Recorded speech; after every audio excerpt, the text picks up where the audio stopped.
السلام علیکم ورحمۃ اللہ وبرکاتہ۔ اللہم انی اسألک علما نافعا وعملا متقبلا وقلبا خاشعا۔ رب کریم ہمیں وہ علم عطا فرمائیے جو واقعی ہمارے لیے مفید ہے، اور پھر ہمیں اس عمل کی توفیق دیجیے جو آپ کو پسند آنے والا ہے، اور پھر اتنا اچھا علم مل جانے کے بعد اور ایسا عمل کر لینے کے بعد ہمیں اترانے والا نہ بنائیے، ہمیں اپنے سے ڈرنے والا ہی رکھیے۔ میں سب سے پہلے یہ گزارش کرنا چاہوں گا کہ آپ کے پاس نوٹ ٹیکنگ کے لیے کچھ ضرور موجود ہو، کوئی نوٹ بک ہو، اور میں چاہوں گا کہ آپ جو آج کی گفتگو ہے اس میں جو بات آپ کو کام کی لگے اس کو نوٹ کیجئے، ساتھ ہی اپنے سوالات کو بھی نوٹ کیجئے۔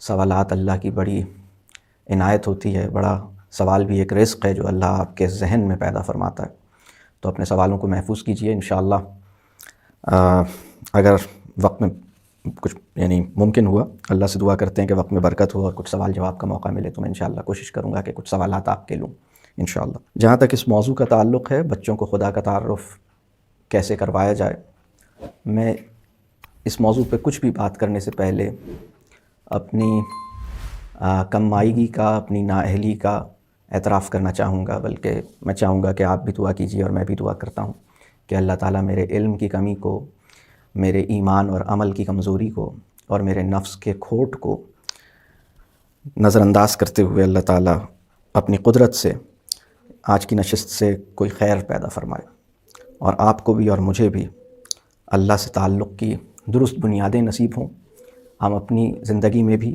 اس تعلق کو نبھانے کے لیے فکر مند ہوں، اور ہم اپنی اولادوں کے لیے بھی اس تعلق کو اپنے قول سے، اپنے عمل سے اور اپنے حال سے اپنی اولاد کو اس کا تعارف پیش کرنے کی سعادت نصیب ہو۔ اللہ تعالیٰ ہمیں اس قابل بنائے۔ اس موضوع پہ گفتگو کی ضرورت کیوں محسوس ہوئی، اور یہ موضوع کیا ہے اور اس کا بیک گراؤنڈ کیا ہے، پہلے میں اس پہ بات کروں گا اور پھر میں بتاؤں گا کہ میری آج کی گفتگو کے کتنے حصے ہیں یا آج کی گفتگو کا فارمیٹ کیا ہے۔ دیکھیے، یہ بہت اہم سوال ہے ہمارے لیے کہ خدا ہم سے چاہتا کیا ہے، اور خدا کو ہم کیسے جان سکتے ہیں، خدا اصل میں کون ہے، کیسا ہے، اس کو ہم سے کیا مطلوب ہے، ہمیں اس سے کیا توقعات ہونی چاہیے۔ یہ بہت بنیادی سوال ہے، اور اگر اس سوال پہ غور نہ کیا جائے، زندگی تو گزر ہی جاتی ہے، چلتے چلتے آخری سانس کا وقت آ جاتا ہے، انسان اس دنیا سے رخصت ہو جاتا ہے، اور اسے بہت اہم سوالوں پہ غور کرنے کی توفیق نہیں ہوتی۔ تو اللہ مجھے بھی اور آپ کو بھی اس زندگی میں ان سوالوں پہ غور کرنے کی توفیق اپنی آخری سانس سے پہلے حاصل ہو جائے، اور پھر اپنی زندگی کو ٹھیک کرنے کا ہمیں موقع مل جائے، اور ہم اپنی اولادوں کی صحیح تربیہ کر سکیں، ہم اپنی اولادوں کے لیے وہ نمونہ عمل بن سکیں جس کے نتیجے میں ہماری اولادیں ہمارے لیے صدقہ جاریہ بن جائیں۔ تو یہ جو موضوع ہے، یہ موضوع بہت اہم ہے۔ میں اس کے بارے میں تھوڑا سا پیچھے سے پس منظر یہ بتاؤں گا کہ تقریباً مجھے کوئی 26 برس ہو گئے اس تعلیم اور تدریس اور اس پیشے سے جڑے ہوئے، اور پھر اس میں والدین کی خدمت میں اور بچوں کے ساتھ بھی اور والدین کے ساتھ بھی اور بہت سے اساتذہ کرام کے ساتھ بھی اور کافی سارے علماء کرام کے ساتھ بھی مجھے مختلف نشستیں کرنے کا، مختلف پروگرامز کرنے کا موقع ملا ہے۔ میں نے اس بات کو جاننے کی کوشش کی اپنے طور پر بھی، اور اپنی پروگرامز میں تشریف لانے والے لوگوں سے بھی اس بات کو جاننے کی کوشش کی کہ ان کے بچوں کے ذہن میں خدا سے متعلق اور مذہب سے متعلق کیا سوالات آتے ہیں، اور پھر میں نے یہ جاننے کی کوشش کی کہ ان سوالات پر ان لوگوں کا رسپانس کیا ہوتا ہے۔ تو میں نے خود بھی اپنی زندگی کا ایک حصہ اس مقصد میں صرف کیا کہ میں نے بہت سارے بچوں سے ملاقاتیں کیں، اور میں نے ان سے یہ جاننے کی کوشش کی کہ خدا کے بارے میں کیا جاننا چاہتے ہیں، یا خدا کے بارے میں ان کے تصورات کیا ہیں، یا خدا کو وہ کس طرح دیکھتے ہیں، یا خدا کے بارے میں ان کے کیا پرسیپشنز ہیں، یا مذہب سے متعلق ان کے ذہن میں کیا سوالات ہیں۔ تو بچوں کے سینکڑوں سوالات، بلکہ شاید ہزاروں کی تعداد میں سوالات مجھ تک پہنچے۔ پھر میں نے اپنے دوست احباب اور اساتذہ کرام اور بعض علماء کرام سے بھی یہ گزارش کی، اور بعض والدین سے بھی میں نے اس بات کی درخواست کی کہ وہ ان کے بچے خدا اور مذہب سے متعلق جو سوالات کرتے ہیں وہ سوالات مجھے بھیجیے۔ تو الحمدللہ میرے پاس بڑی تعداد میں، یہ میں اپنے پچھلے 25-26 سالوں میں مختلف مواقعوں پہ میں نے اس ریسرچ کو انفارملی، کوئی اپنے طور پر میں نے ان سوالات کو اکٹھا کرنے کی کوششیں کی، اور یہ سوالات میرے پاس آئے اور میں نے اپنی زندگی کا کچھ حصہ ان سوالوں کی ساخت پر، ان سوالوں کی نوعیت پر غور کرنے میں صرف کیا، اور میں اس پہ اللہ کا شکر ادا کرتا ہوں کہ اللہ نے مجھے بچوں کے انتہائی خوبصورت اور معصومانہ سوالات سے روشناس کروایا۔ پھر میں نے جب بچوں کے ان سوالات کا تجزیہ کیا اور اس کے ساتھ ساتھ میں نے یہ جاننے کی کوشش کی کہ بچوں کے ذہن میں جب یہ سوالات آتے ہیں تو ان کے کیا تسلی بخش جوابات انہیں مل پاتے ہیں۔ پھر بہت سے بچے جو بڑے ہو گئے، یعنی ہم بھی تو کبھی بچے تھے، مجھے اندازہ ہوا اور مجھ سے بہت سارے لوگوں نے یہ بتایا کہ سر ایسے سوالات تو ہمارے ذہن میں بھی آیا کرتے تھے۔ مجھے جب میں نے بچوں کے سوالات لوگوں سے لینے شروع کیے تو لوگوں نے اپنے سوالات بھی اس میں بھیجے، اور بڑی تعداد میں ہمارے معاشرے میں لوگوں نے اس بات کا اظہار کیا کہ سر بعض سوالات ایسے ہیں جو میرے ذہن میں اس وقت پیدا ہوئے تھے جب میں چھوٹا تھا، 6-7 سال، 5 سال، 4 سال یا 10-12 سال کا تھا یا تھی، اور ان سوالات کے جوابات تو مجھے آج تک نہیں ملے۔ اور بس فرق اتنا ہے کہ جب میں چھوٹا تھا تو ان سوالوں کے جوابات کی تلاش کی توانائی میرے اندر موجود تھی، میں ان سوالوں کے جوابات تلاش کرنے میں سرگرم تھا، میں لوگوں سے پوچھتا تھا، میں ان سوالوں پہ سوچتا تھا۔ لیکن اب میرے اندر بڑا اطمینان ہے، یعنی کم علمی پہ قناعت جو آج کے مسلمان کو حاصل ہوئی ہے، یا لا علمی پہ جو قناعت آج کے مسلمان کو حاصل ہوئی ہے، اس کا تجربہ اللہ ہمیں معاف کرے، ہم سب کی یہ کیفیت ہے کہ ہم نے وہ سوالات جو بچپن میں ہمارے ذہنوں میں پیدا ہوئے اور اس کے سیٹسفائنگ آنسرز ہمیں نہیں مل پائے، تو بڑے ہونے کے بعد ان سوالوں کا تعاقب ہم نے چھوڑ دیا، ان سوالوں کے پیچھے ہم نے چلنا چھوڑ دیا، ہم نے سوچا کہ پتہ نہیں یہ کسی دیوانے کے سوال تھے، پتہ نہیں ایسے ہی آ گئے ہوں گے، لیکن ہم نے اس پوری اسکیم پر غور نہیں کیا۔ تو میں اس نتیجے پہ پہنچا کہ بہت بڑی تعداد میں سوالات ایسے ہیں جن کے جوابات انہیں ملے ہی نہیں ہیں، یا ان کے جوابات کیسے مل سکتے ہیں اس کا راستہ انہیں دکھایا نہیں گیا ہے، اور بعض سوالات ایسے ہیں جن کے جواب میں ان کے ذہنوں میں کنفیوژنز پیدا ہوئی ہیں، اور ان کنفیوژنز کے ساتھ پوری زندگی گزر جاتی ہے۔ اور پھر میں اس بات کو اور ذرا سا کھولوں، اگر میں ایک سخت بات شروع میں ہی، اللہ مجھے معاف کرے، لیکن میں سمجھتا ہوں کہ یہ بات اپنی جگہ ضروری ہے۔ ہمارے بچوں کو دین کیسے سکھایا جاتا ہے یا کیسے پڑھایا جاتا ہے، تو یہ ایک ہم نے آؤٹ سورس کر رکھا ہے، ہم نے کہہ رکھا ہے کہ دیکھو بیٹا، جب تک دینی موضوعات نصاب میں ڈال کر تمہارے سر پہ امتحان کا خوف نہیں ڈالا جائے گا، اس دنیا میں کوئی بھی مسلمان دین کے بارے میں کچھ نہیں سیکھے گا۔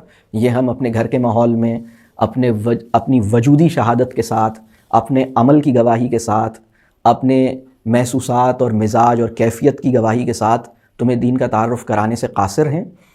اس کا ایک ہی طریقہ ہے کہ تم جب اسکول میں جاؤ گے تو وہاں ایک اسلامیات کا مضمون ہوگا جس میں کچھ سوالات ہوں گے اور تمہیں وہ کرنے ہوں گے، تمہیں ہوم ورک ملے گا، تمہیں کلاس ورک ملے گا، پھر تمہارا امتحان لیا جائے گا، اور پھر آہستہ آہستہ چلتے چلتے تم آگے بڑھو گے، اور اگر تم مذہبی خاندان سے ہو تو اس بات کا بڑا امکان ہے کہ تمہیں مدرسے بھیجا جائے گا، اور وہاں پر بھی تمہارے امتحانات لیے جائیں گے، اور تمہیں اس پورے پروسیس سے گزارا جائے گا، اور اس کے نتیجے میں ہم یہ سوچتے ہیں کہ شاید اس بچے کو یہ سمجھ آ جائے گا کہ خدا انسان سے چاہتا کیا ہے۔ یہ بہت اہم سوال ہے۔ میں اس نتیجے پہ پہنچا ہوں کہ دینی تعلیم چاہے 5 منٹ کی ہو، چاہے 1 منٹ کی ہو، چاہے 10 سال کی ہو، اس کی ذمہ داری یہ ہے کہ وہ ایک سوال کا جواب دے، اور وہ سوال یہ ہے، خدا انسان سے چاہتا کیا ہے؟ خدا اصل میں ہم سے کیا چاہتا ہے؟ اس سوال کے درست جواب تک ہمیں پہنچائے، اور اس جواب کے ساتھ ہماری وفاداری، اس جواب کے ساتھ ہماری کمٹمنٹ، اس جواب کے ساتھ ہمارا جو بہت گہرا تعلق، ہماری کمٹمنٹ، اس جواب کے ساتھ ہماری وفاداری مستحکم کرے۔ یہ ہے دینی تعلیم کی بنیادی ذمہ داری۔ لیکن مجھے یہ محسوس ہوتا ہے کہ ابھی اس وقت ہماری اولادوں کو اور بہت سارے بڑوں کو بھی ان سوالوں پر اس طرح غور کرنے کی توفیق نہیں ملی، اور ہم بس بڑے ہو گئے، ہمارا تعلیمی سفر مکمل ہو گیا، لیکن کچھ بہت اہم سوالات ہونے سے رہ گئے۔ اور اب اس وقت صورتحال یہ ہے کہ بچے جب کوئی بھی سوال خدا سے متعلق پوچھتے ہیں تو جس طرح کا رد عمل ان کو ملتا ہے، بعض بچوں کو اس طرح کا رد عمل ملتا ہے کہ اس طرح کا سوال نہیں کرتے، اور خدا سے متعلق کوئی سوال نہیں کرتے۔ اب بچوں کے ذہن میں کیا سوالات ہیں؟ خدا ہمیں نظر کیوں نہیں آتا؟ خدا کتنا بڑا ہے؟ کیا خدا اس کمرے میں آ سکتا ہے؟ اور کیا خدا اگر ہم سے اتنی محبت کرتا ہے تو ہمیں موت کیوں دیتا ہے؟ اور خدا ہمیں جہنم میں کیوں ڈالے گا؟ اور خدا بیماریاں کیوں بھیجتا ہے؟ اور خدا جو ہے وہ ناانصافی کو ختم کیوں نہیں کر دیتا، اس وقت دنیا میں اتنے ظلم کیوں ہو رہے ہیں. اس طرح کے بے شمار سوالات ہیں، بے شمار سوالات ہیں. کیا خدا کی آنکھیں ہیں؟ کیا خدا کے ہاتھ ہیں؟ خدا کا کیا چہرہ ہے یا نہیں ہے؟ خدا کس طرح کا ہے؟ خدا کا رنگ کیا ہے؟ خدا کو کس نے پیدا کیا ہے؟ اس طرح کے بے شمار سوالات ہیں جو ایک بچے کے ذہن میں پیدا ہوتے ہیں. مذہب سے متعلق بے شمار سوالات ہیں جو کسی بچے کے ذہن میں پیدا ہوتے ہیں. اور میں اس نتیجے پہ پہنچا ہوں کہ ان سوالات کا انہیں نہ تو جواب مل پاتا ہے اور نہ ہی انہیں کوئی یہ راستہ دکھاتا ہے کہ بیٹا ان سوالات کا جواب اس راستے پہ چلنے سے تمہیں انشاءاللہ تعالی مل جائے گا. اور اس سے بھی بڑھ کر ان کے ذہن میں سوالوں کی جو پیدائش ہوتی ہے، ہر انسان کے ذہن میں جو سوالوں کی پیدائش ہوتی ہے، اس کائنات میں ہر انسان کے ذہن میں بڑے سوال کی پیدائش فطری طور پر ہوتی ہے. تو یہ جو اللہ کا نظام ہے کہ اللہ نے اپنے بندوں کے ذہنوں میں سوال پیدا کیے ہیں، اس پورے عمل پر ہم غور نہیں کرتے، اور اس عمل کی یعنی ہم اس بات پہ اللہ کا شکر نہیں ادا کرتے، اور ہم اس بات کو نہیں سراہ پاتے، اور ہم اس بات کو نہیں اپریشیٹ کرتے کہ اللہ کا شکر ہے کہ تمہارے ذہن میں خدا سے متعلق سوال پیدا ہو رہے ہیں. اس کا مطلب یہ ہے کہ تم خدا کے بارے میں جاننا چاہتے ہو. اس کا ایک اور مطلب یہ ہے کہ خدا کے بارے میں جاننے کی فطری خواہش خدا نے تمہارے اندر رکھی ہے. یعنی اللہ کے ثبوت میں کیا یہ بات کم ہے کہ ہر انسان کے ذہن میں یہ خیال پیدا ہوتا ہے، یہ سوال پیدا ہوتا ہے کہ میں کیسے دنیا میں آیا ہوں، میں کیسے پیدا کیا گیا ہوں. اور ہر انسان کے ذہن میں ایسے سوالات پیدا ہوتے ہیں. مثال کے طور پر بچے کے ذہن میں یہ سوال پیدا ہوتا ہے کہ امی اور ابو آپ دونوں کی شادی کیسے ہوئی، آپ دونوں ایک ساتھ کیسے رہتے ہیں. اور یعنی دو لوگ ایک دوسرے کے ساتھ نکاح کے بندھن میں کیسے جڑتے ہیں. اب ظاہر سی بات ہے کہ اس سوال کے جواب میں ہمیں مذہب کا تعارف کرانا پڑے گا. یا بچے کے ذہن میں یہ سوال پیدا ہوتا ہے کہ بھئی میری دادی جان کا انتقال ہو گیا، تو انتقال کرنے کے بعد یہ کہاں گئی ہیں، یہ ہمیں نظر کیوں نہیں آتی ہیں، آپ نے انہیں زمین کے اندر کیوں بند کر دیا ہے، کیوں بند کیا ہے میری دادی کو باہر نکالیں، میری دادی بہت اچھی ہیں، مجھے اپنی دادی سے ملنا ہے، ہم دادی سے اب کیا کبھی نہیں مل پائیں گے، کیا دادی اب ہمیشہ کے لیے چلی گئی ہیں. یہ وہ سوالات ہیں جو بچے کے ذہن میں پیدا ہوتے ہیں. تو پہلی بات تو یہ ہے کہ بچے کو ان سوالوں کا تسلی بخش جواب نہیں مل پاتا. دوسرا مسئلہ یہ ہے کہ بچوں کو ہم چلیں جواب نہیں دے پا رہے، انہیں وہ راستہ بھی نہیں دکھا پاتے جس راستے پہ چل کے اس کا کوئی سیٹسفائنگ آنسر انہیں ملے. اور تیسرا مسئلہ یہ ہے کہ ہمارے اندر ان سوالوں کو سراہنے کی اور اس فطری عمل کی قدردانی کی لیاقت بھی ہمارے اندر موجود نہیں ہے. ہم اس بات کو پہچان نہیں پائے کہ دیکھیے خدا نے تلاش حق کی جستجو ہر انسان کے اندر رکھی ہے، اسی کے نتیجے میں اس کے ذہن میں سوال پیدا ہوتے ہیں. اور ایسے سوال پیدا ہوتے ہیں کہ اگر اس بچے کا آمنا سامنا کسی صاحب علم سے ہو جائے، کسی صاحب ایمان سے ہو جائے تو کوئی مسئلہ ہی نہیں ہے. مطلب ایسا تھوڑی ہے کہ کسی بچے کو بہانے سے خدا کا ذکر، یعنی یہ میں آپ سے ایک بات عرض کروں کہ بچے کو خدا کا تعارف کروانے کے لیے ہمیں مختلف قسم کے بہانے نہیں تلاش کرنے پڑیں گے. ہمیں اس کے لیے کسی اپرچونٹی کو ہمیں اس کے لیے کوئی بہت محنت کرنے کی ضرورت نہیں ہوگی کہ یا اللہ میں اب اس بچے کو مذہب اور خدا سے تعارف کیسے کرواؤں، یہ تو ہر وقت اپنے کاموں میں لگا رہتا ہے. ارے بھائی، اپنے کاموں میں جو لگا رہتا ہے اسی کے اندر جو اس کے سوال ہوتے ہیں، وہی سوال اصل میں آپ سمجھیے کہ وہ سوال جو ہیں وہ آپ کے لیے یہ وہ ڈوری ہے جس کو پکڑ کے یہ وہ سرا ہے جس کو پکڑ کے آپ اس حقیقت اعلیٰ تک خود بھی پہنچیں گے، وہ بھی پہنچے گا. خدا نے ہر انسان کے ذہن کی ساخت ایسی بنائی ہے، ہر انسان کے اندر تلاش حق کی جستجو رکھی ہے. تو یہ سب سے اہم بات ہے. میں نے ان سوالوں کا پھر تجزیہ کیا اور پھر میں نے ان سوالوں کے اوپر کچھ کام کیا، اور میں پھر اس نتیجے پہ پہنچا. مجھے بہت زیادہ اس بات کی شرمندگی تھی بھی اور ہے بھی کہ میں اس قابل تو نہیں ہوں کہ ایسے کسی موضوع پر کچھ بھی کلام کروں. لیکن پھر مجھے یہ محسوس ہوا کہ بہرحال اتنی بڑی تعداد میں بچے ہیں اور اتنی بڑی تعداد میں لوگ ہیں جو اس سوال کا جواب ڈھونڈ رہے ہیں اور اس طرح کے سوالات کرتے ہیں، اور ان کی مشکل کو حل کرنے کا اگر کوئی طریقہ کار اللہ کی توفیق سے اور اللہ کی قدرت سے مجھے سمجھ میں آیا ہے تو میں اپنے طالب علمانہ فہم کو اپنے دوستوں سے، اپنے ساتھیوں سے اور ان والدین سے اور ان بچوں سے شیئر کروں. تو میں آج یہ جسارت کر رہا ہوں. اللہ مجھے معاف کرے اور اللہ تعالیٰ اس بات کو قبول کرے، اور جو بات میں کہہ رہا ہوں اس میں جو بات خیر کی ہے اور جو بات صحیح ہے، اللہ تعالیٰ وہ آپ کو اس کو سمجھنے اور اس کو پک کرنے کے قابل بنائے.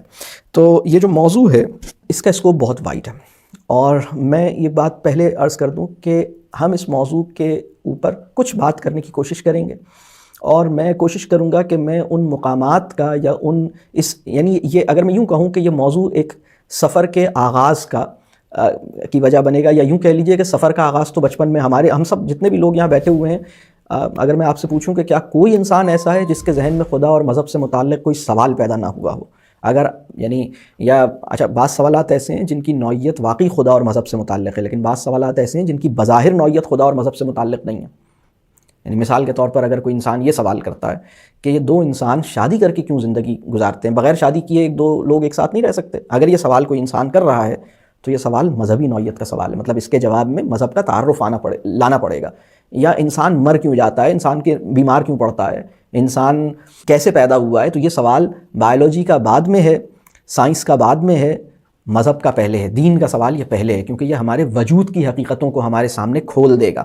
تو بچوں کے جو سوالات ہیں ان کے تقریباً ہر سوال کی نوعیت ایسی ہوتی ہے کہ وہ اپنی حقیقت، کائنات کی حقیقت اور خدا کی حقیقت کا کہہ لیجئے اس کی طرف اس کو کھولنے والی ہوتی ہے، یعنی خدا کی حقیقت، اپنی حقیقت، کائنات کی حقیقت کو کھولنے میں ان کے سوالات معاون ثابت ہوتے ہیں۔ تو یہ ہے ان کے سوالوں کی نوعیت۔ اور آج بھی جو یہ ہم موضوع جس پہ بات کر رہے ہیں، یہ چونکہ اس کا اسکوپ بہت وائڈ ہے، میں کوشش کروں گا کہ کچھ ایک اپنے طالب علمانہ فہم کے مطابق کچھ بات میں اس پہ کچھ ڈائریکشنز دوں، لیکن یہ وہ سفر، شاید وہ سفر جو بچپن میں سوالوں کے ذریعے ہمارے ذہن میں شروع ہوا تھا، اگر وہ رک گیا ہے تو وہ دوبارہ چل پڑے، اللہ کرے، اور اگر وہ چل رہا ہے تو اللہ کرے کہ اور اچھے انداز سے اور بہتری کے ساتھ اور اعتماد کے ساتھ اور زیادہ صحیح اور محفوظ طریقے سے اللہ اس کو ممکن بنائے اور صحیح راستے پہ اس سفر کو لے کے چلے۔ تو ایک بات یہ سمجھ لیجئے کہ اللہ کو ایسا نہیں ہے کہ اللہ کو کوئی انسان یہ دعویٰ کر سکے کہ میں نے اللہ کو جان لیا ہے، اور ایسا بھی نہیں ہے کہ کوئی انسان اس بات کا انکار کر سکے کہ میں اللہ کو بالکل بھی نہیں جانتا۔ تو اللہ جو ہے وہ تعلق میں بھی اور جاننے میں بھی ایک مستقل سفر کا، یعنی اللہ سے تعلق میں اور اللہ کو جاننے میں ایک مستقل سفر ہے جس کو ہم لے کے چلتے ہیں۔ تو یہ کوئی ایسا نہیں ہے کہ ہم یہ کہیں آپ فزکس کے بارے میں یہ دعویٰ کر سکتے ہیں کہ میں نے فزکس کو جان لیا ہے، آپ کسی ٹیبل اور کرسی کے بارے میں یہ دعویٰ کر سکتے ہیں کہ میں نے اس ٹیبل کو جان لیا ہے، لیکن آپ خدا کے بارے میں یہ دعویٰ نہیں کر سکتے کہ میں اس کو مکمل طور پہ جان چکا ہوں۔ لیکن ایک ہمارے اندر یہ آرزو رہنی چاہیے کہ میں خدا کے وجود پہ غور کروں اور اس کو اور اچھی طرح سمجھوں۔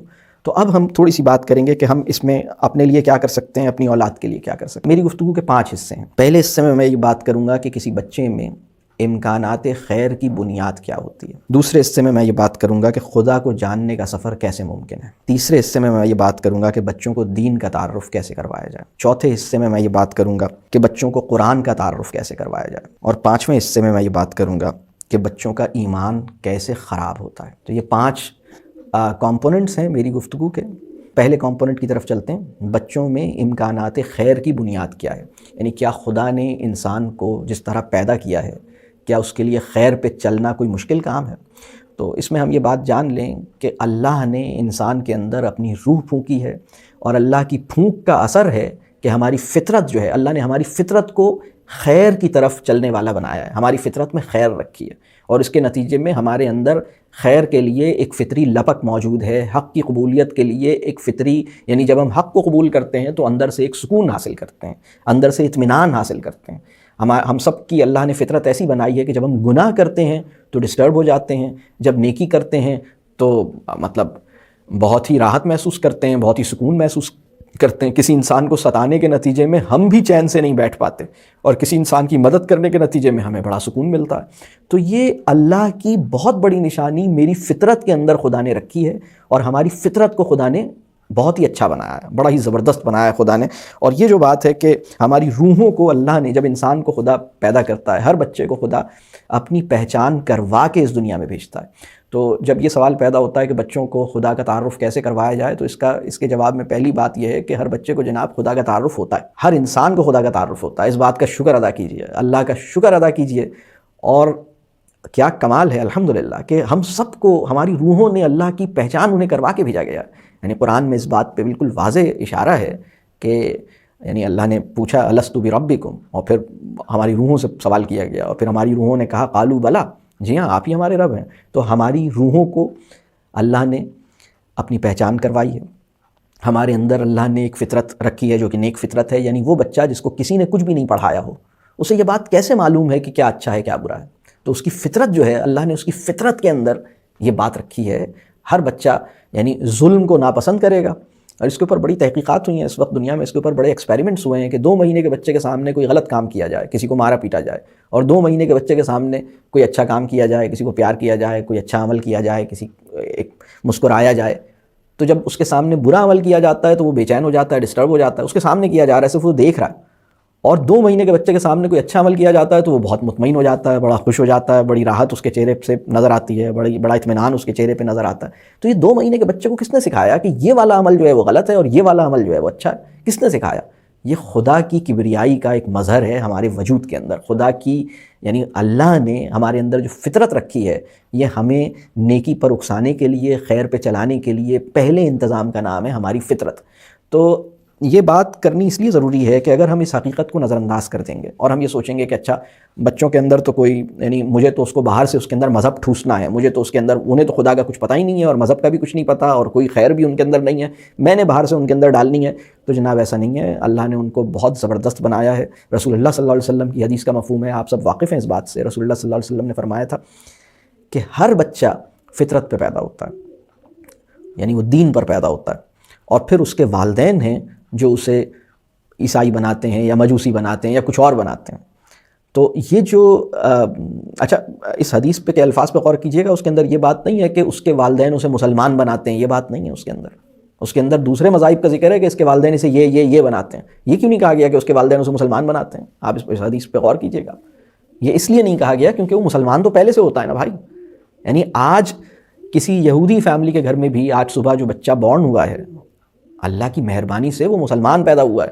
اب اس کے والدین ہیں جو اسے کسی اور طرف لے کے جائیں گے، وہ ان کا معاملہ ہے. اللہ نے تو اپنے بندوں پہ بڑا رحم فرمایا.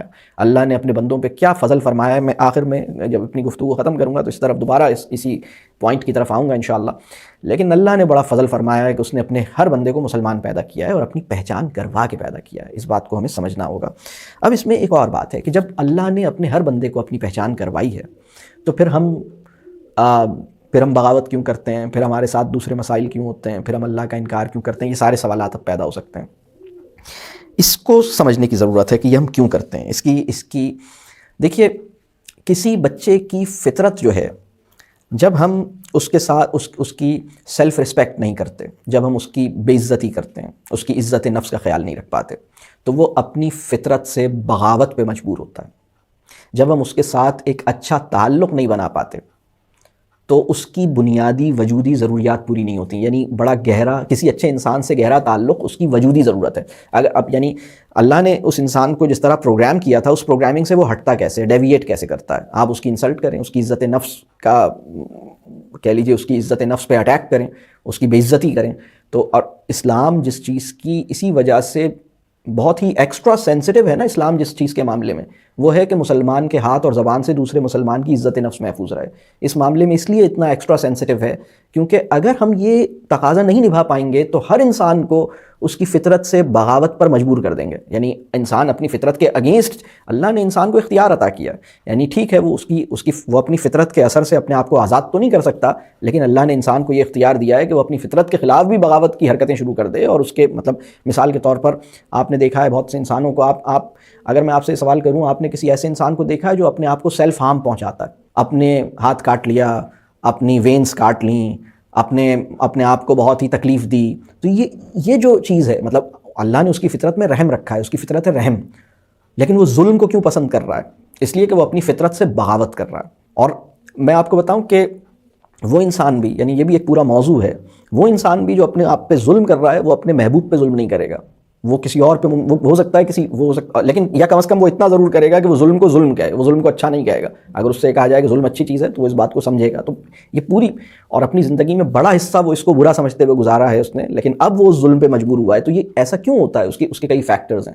تو پہلی بات میں یہ عرض کر رہا ہوں کہ ہمارے اندر خیر اور نیکی پہ چلنے کی جو بنیاد ہے اس کا نام ہے فطرت. اور فطرت سے ہم بغاوت کیسے کرتے ہیں؟ اس کی 4-5 ریزنز ہیں، وہ میں عرض کر دیتا ہوں. پہلی ریزن یہ ہے کہ انسان کی عزت نفس پامال کی گئی ہے. دوسری ریزن یہ ہے کہ اس کو گہرا اور لونگ اور ایک اعتماد کرنے والا تعلق اسے نصیب نہیں ہو سکا ہے. اس کے اندر محبت کی بھوک ہے، اس کے اندر تعلق کی بھوک ہے. اگر تعلق اور محبت کی بھوک جائز طریقے سے پوری نہ ہو سکے تو انسان کے اندر بگاڑ پیدا ہوتا ہے. اس بات کو سمجھنے کی ضرورت ہے. پہلی بات میں نے عرض کی کہ اگر اس کی بے عزتی کی جائے گی تو اس کے اندر ایک پریشانی شروع ہوگی، خرابی پیدا ہوگی.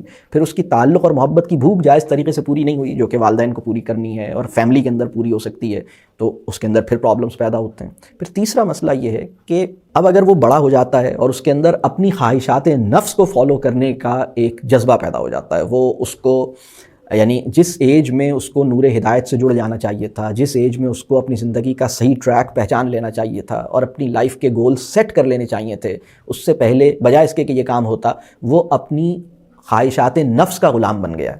تو یہ تیسرا مسئلہ ہے. جب انسان اپنی خواہشات نفس کو فالو کرتا ہے تو پھر وہ اپنی فطرت سے کہہ لیجیے اپنی فطرت سے دور نکل جاتا ہے. یعنی اب بہرحال فطرت اپنی جگہ موجود ہوتی ہے لیکن وہ اگینسٹ دا فطرت ورک کرنا شروع کر دیتا ہے. یہ تیسرا مسئلہ ہے. چوتھا مسئلہ یہ ہے کہ وہ غیر فطری زندگی گزارتا ہے. یعنی اس کی زندگی فطرت سے، جسے ہم نیچر کہتے ہیں، اس سے بالکل کٹی ہوئی زندگی ہوتی ہے اور اس کے بھی اثرات اس کی اپنی فطرت پر پڑتے ہیں. ظاہر سی بات ہے ایک بالکل غیر فطری روٹین ہے. پوری رات جاگتا ہے، پورا دن سوتا ہے، یا 7-8 گھنٹے سونے کی ضرورت ہے اس کی جو کہ فطری ضرورت ہے، وہ 3 گھنٹے سوتا ہے.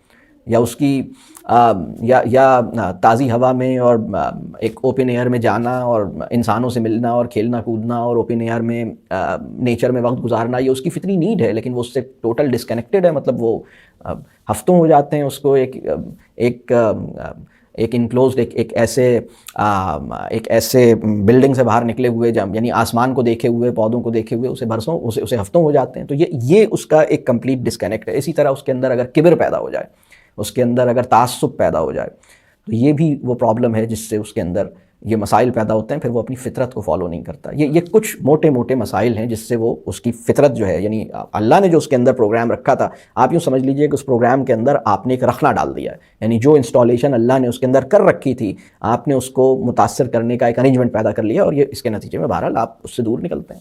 دوسرا پرابلم، یعنی اب یہ تو ایک بات ہو گئی فطرت. یعنی میرا جو پہلا موضوع ہے اس کے اندر بچے کے اندر خدا نے امکانات خیر کی بنیاد کیا رکھی ہے.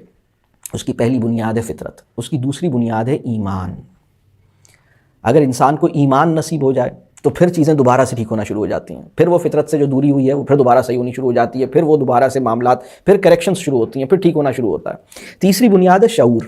اگر ایمان بھی حاصل ہو جائے اور شعور بھی حاصل ہو جائے تو جو بھی اس کے ساتھ ہوا ہے، مثال کے طور پر اس کو تعلق کی بھوک، تعلق اور محبت کی بھوک ہے، اس کے والدین نے اس کے ساتھ برا کیا، لوگوں نے اس کی بڑی انسلٹ کی، سب نے اس کے ساتھ بہت برا کیا.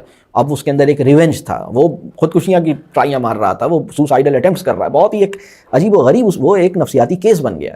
لیکن اب اس کو علم حاصل ہوا، اس کو ایمان حاصل ہوا، اس کے نتیجے میں اس کی شفا یابی کا، کسی انسان کی نفسیاتی شفا یابی کا جو کامل انتظام ہے اس کا نام ہے ایمان. کسی انسان کی نفسیاتی بیماریوں کا جو مینجمنٹ ہو سکتا ہے نا، اس کا نام ہے دوائیاں. یعنی دوائی جو ہے وہ علاج نہیں ہے، دوائی جو ہے وہ نفسیاتی مسئلے کی مینجمنٹ ہے، نفسیاتی مسائل کی کیور نہیں ہے. کیور ہے ایمان اور علم نافع اور ایمان. تو انسان کے اندر امکانات خیر، یعنی نیکی پہ چلنا، خیر کو پسند کرنا، اس کی 3 بنیادیں ہیں: فطرت، ایمان اور شعور یا علم جسے ہم کہتے ہیں، علم نافع. ٹھیک ہے، ابھی فی الحال اس کی بھی تفصیل میں نہیں جا رہے. اچھا، ایمان کیسے پیدا ہوتا ہے اس کو بھی ذرا سمجھ لیجئے. اس میں جو بہت اہم بات ہے وہ یہ ہے کہ مسلمان گھرانوں میں جب کوئی بچہ آنکھ کھولتا ہے اور خدا کا ذکر تو سنتا ہے، لیکن خدا پر یقین کی شہادت یا خدا پہ یقین کا جو پروف ہے اس کو آبزرو نہیں کرتا، تو پھر خدا جو ہے اس کے لیے غیر اہم ہو جاتا ہے. مطلب ہمارا پرابلم یہ ہے، ہمارے بچے کا پرابلم یہ ہے کہ اس نے جس گھرانے میں آنکھ کھولی ہے اس گھر میں خدا سب سے زیادہ اہم نہیں بنا ہے. مطلب خدا کو سب سے زیادہ اہم یا خدا سب سے بڑی پرائیورٹی یا خدا سب سے بڑا حوالہ نہیں بن پایا، لہٰذا اس کا شعور نہیں پیدا ہوا، یعنی لہٰذا اس کا ایمان نہیں پیدا ہو رہا. تو ایمان کا جو بڑا پرابلم ہے وہ یہ ہے کہ آپ، یعنی وہ انسان، میں اس کی کچھ ایگزامپلس دے دیتا ہوں تاکہ تھوڑا سا یہ بات اور واضح ہو جائے کہ آپ میں سے کبھی کسی کو ایسا ہوا کہ اپنے گھر کے کسی کمرے میں یہ شبہ ہوا ہو کہ وہاں پر کوئی جن ون رہتا ہے؟ کبھی ایسا ہوا؟ اگر کسی کو یہ شبہ بھی ہو جائے اور وہ یہ سوچے کہ بھائی گھر والے ذرا کمزور دل کے لوگ ہیں، یہ بات میں انہیں نہ بتاؤں کہ گھر کے فلاں کمرے میں مجھے یہ فیل ہوا ہے کہ شاید وہاں جن ہے، مجھے یقین نہیں ہے لیکن مجھے تھوڑا سا مجھے ایسا لگ رہا ہے، لیکن میں پروف نہیں کر سکتا، لیکن مجھے یہ فیل ہوا ہے. اچھا، اب ایک ایسی چیز فیل ہوئی ہے جس کو آپ پروف نہیں کر سکتے اور آپ نے سوچا کہ گھر والوں کا دل بڑا کمزور ہے اور یہ بات میں ان سے نہیں کروں، لیکن آپ کی حرکتیں 3-4 دن میں انشاءاللہ تعالیٰ سب کو یہ بتا دیں گی کہ اس کمرے میں کچھ ہے. اس لیے کہ اب آپ نے عجیب و غریب سی حرکتیں شروع کر دی ہیں. اب آپ کہتے ہیں جیسے ہی کوئی اس کمرے میں جانا شروع کرتا ہے تو آپ کہتے ہیں 1 منٹ کہاں جا رہے ہو؟ ادھر جا رہے ہو؟ اچھا میں بھی چلتا ہوں ساتھ. کسی نے اس کمرے میں لائٹ بند کر دی, آپ نے کہا نہیں لائٹ کھول دو. لائٹ کھول دی تو آپ نے کہا نہیں بند کر دو. آپ عجیب سی حرکتیں کر رہے ہیں, آپ دروازہ بند کر رہے ہیں, کھول رہے ہیں, اگر کوئی وہاں جا رہا ہے تو آپ وہاں فوراً جا رہے ہیں, آپ کبھی بند کر رہے ہیں کمرہ. تو جب آپ نے اس طرح کی 2-4 حرکتیں کیں تو اس کے نتیجے میں سب لوگوں کو کچھ آئیڈیا ہوا کہ آپ کے دل میں اس کمرے کے اندر کسی ہستی کے بارے میں کچھ گمان پیدا ہو گئے, کسی ہستی کی موجودگی کے یقین کا ایک ذرہ آپ کے دل میں موجود ہے. یہ آپ کے گھر والے بھانپ لیں گے اس بات کو. مطلب کچھ دن کے بعد سب آپ کو بٹھائیں گے, کہیں گے 1 منٹ بیٹھو ادھر, یہ بتاؤ اس کمرے میں کیا ہے, مسئلہ کیا ہے, تم یہ وہ کہ آپ کہیں نہیں کچھ بھی نہیں, کہ نہیں ڈرامہ نہیں کرو, صحیح بتاؤ کیا مسئلہ ہے, اس کمرے میں کیا ہوا, کیا ہے, تم نے کیا دیکھا تھا, کیا ہوا تھا. آپ کہیں گے نہیں میں نے کچھ بھی نہیں دیکھا تھا. اب سوال یہ ہے کہ آپ نے کسی کو بھی کچھ نہیں بتایا, اس کمرے میں کسی ہستی کی موجودگی کے بارے میں آپ نے کچھ بھی نہیں بولا, آپ نے کسی کو بھی کچھ نہیں بتایا, لیکن آپ کی حرکتوں نے باقی تمام لوگوں کو آپ کے دل میں چھپا ہوا اس ہستی کے بارے میں یقین کا ذرہ انہیں نظر آ گیا. ابھی یہ یقین کا درخت نہیں بنا ہے, یہ یقین کا ذرہ ہے, چھوٹا سا ذرہ ہے, جو ہو سکتا ہے کوئی تیز ہوا چلے تو وہ ذرہ اڑ جائے, اس لیے کہ آپ کو بھی اس کا بہت زیادہ یقین نہیں ہے, بس ہلکا سا ایک ذرہ پیدا ہوا ہے. تو یہ ہوتی ہے یقین, اور اسی کو کہتے ہیں ایمان. یعنی اللہ پہ ایمان کا مطلب یہ ہے کہ میری حرکتیں یہ بتائیں گی کہ میں کس کو بڑا مانتا ہوں. دیکھیے اگر ہم کسی آفس کے اندر جائیں جہاں پر ایک ہی کمرے میں باس بھی بیٹھا ہو اور باقی 8-10 بندے بھی بیٹھے ہوں, اور کسی کے سر پہ نہ لکھا ہو کہ باس کون ہے, کسی کے سر پہ نہ لکھا ہو, کسی نے یہ بیج نہ لگایا ہو, تمام لوگ ایک جیسے کپڑوں میں بیٹھے ہوں, 10 بندے بیٹھے ہیں اور ان میں ایک باس ہے, 1 گھنٹہ گزارنے کے بعد, اور کوئی یہ نہیں بتا رہا کہ میں باس ہوں, لیکن وہ اپنا کام وام کر رہے ہیں, 1 گھنٹے کے بعد آپ کو اندازہ ہو جائے گا کہ باس کون ہے ان میں, اور 2-3 گھنٹے کے بعد آپ کو پوری ہیرارکی سمجھ آ جائے گی. آپ شام تک آپ بالکل بتا سکیں گے ان 10 بندوں میں ہیرارکی کیا ہے, کس کا کون باس ہے اور اس کا کون باس ہے اور سب کا کون باس ہے اور تمام باسز کا کون باس ہے اور ان سب کا چلانے والا کون ہے, آپ کو نظر آ جائے گا نا. اس کے اوپر آپ تقریر تو نہیں کریں گے.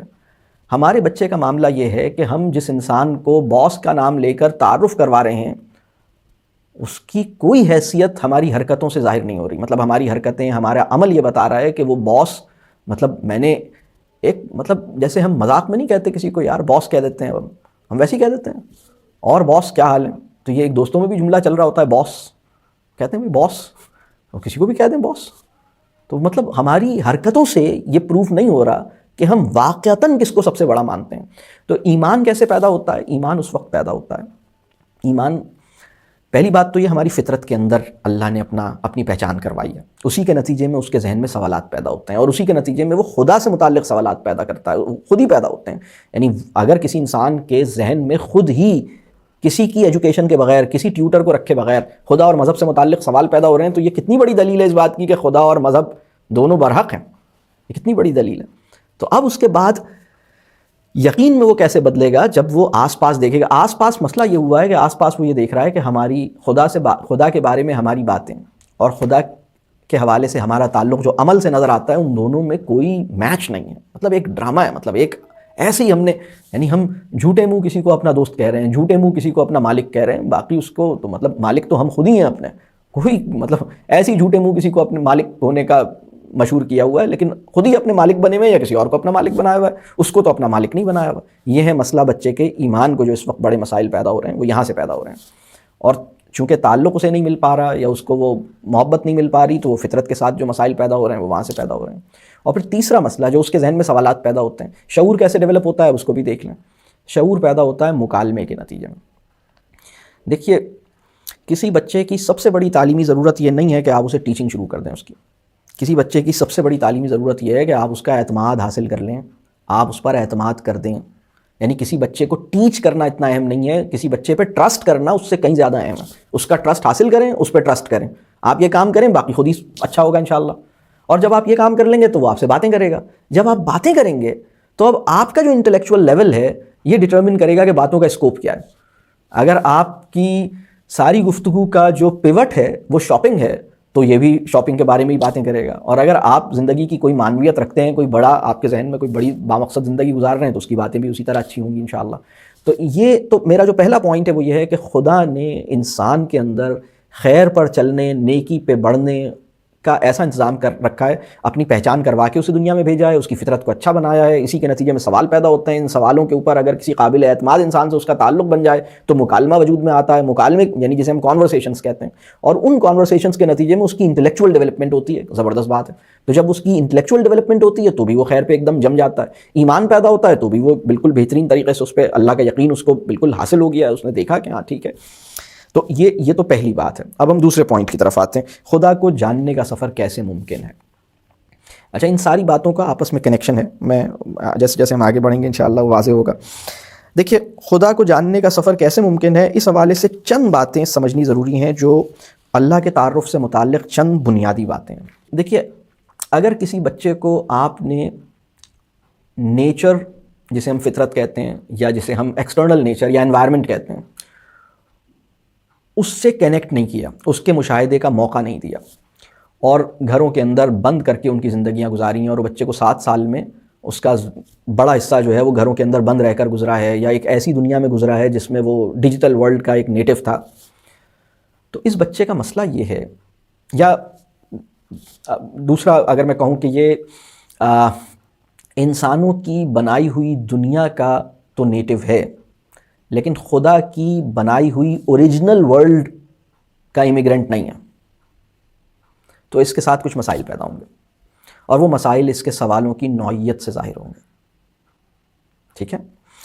اور اس میں ایک مسئلہ یہ ہے کہ ہمارے خالق کے وجود کا جو تصور ہے، ہم مخلوق کا جو تصور وجود ہے اس کو خالق پر اپلائی کر کے ہم یہ سمجھتے ہیں کہ خالق سمجھ میں آ جائے گا، یا خالق کے وجود کا ذات باری تعالیٰ کا تصور ہمارا ٹھیک سے بن جائے گا۔ اب مثال کے طور پر مخلوق سے متعلق دیکھیے، ہمارا جو بھی ابھی ہم نے جو بھی کسی انسان کو، کسی بچے، یعنی ہم نے اپنی لائف میں جتنے لوگوں سے کو بھی دیکھا ہے، اور ان آنکھوں سے جتنے انسانوں کو بھی دیکھا ہے، یا ان آنکھوں سے جتنی بھی چیزوں کو دیکھا ہے، وہ سب مخلوق ہیں، وہ سب مخلوقات ہیں، مخلوقات کی ٹائپس ہیں۔ ہم نے ان آنکھوں سے اور ان ہاتھوں سے جن چیزوں کو چھوا ہے وہ سب مخلوقات میں آتی ہیں، ان آنکھوں سے جن جن چیزوں کو دیکھا ہے وہ سب مخلوقات میں آتی ہیں، ٹھیک ہے؟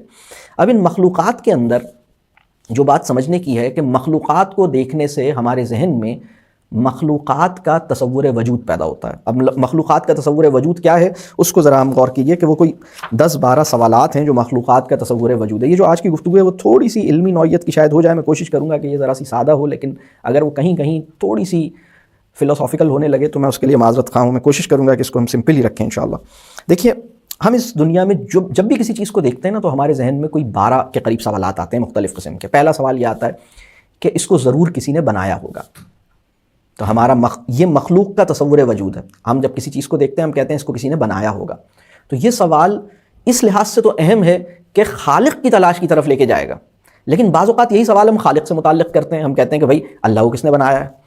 تو بھائی جب یہ سوال کوئی بچہ کرے تو آپ کہیں کہ بیٹا یہ تو تصور مخلوق کے لیے ٹھیک ہے کہ اسے کسی نے بنایا ہوگا، لیکن تصور خالق کے لیے تو ٹھیک نہیں ہے۔ الخالق یا خالق الخالق، خالق الخالقین، یعنی اگر بہت سارے لوگ ہیں جنہوں نے کچھ نہ کچھ خلق کیا ہے، چلیں ان سب کا خالق کون ہے؟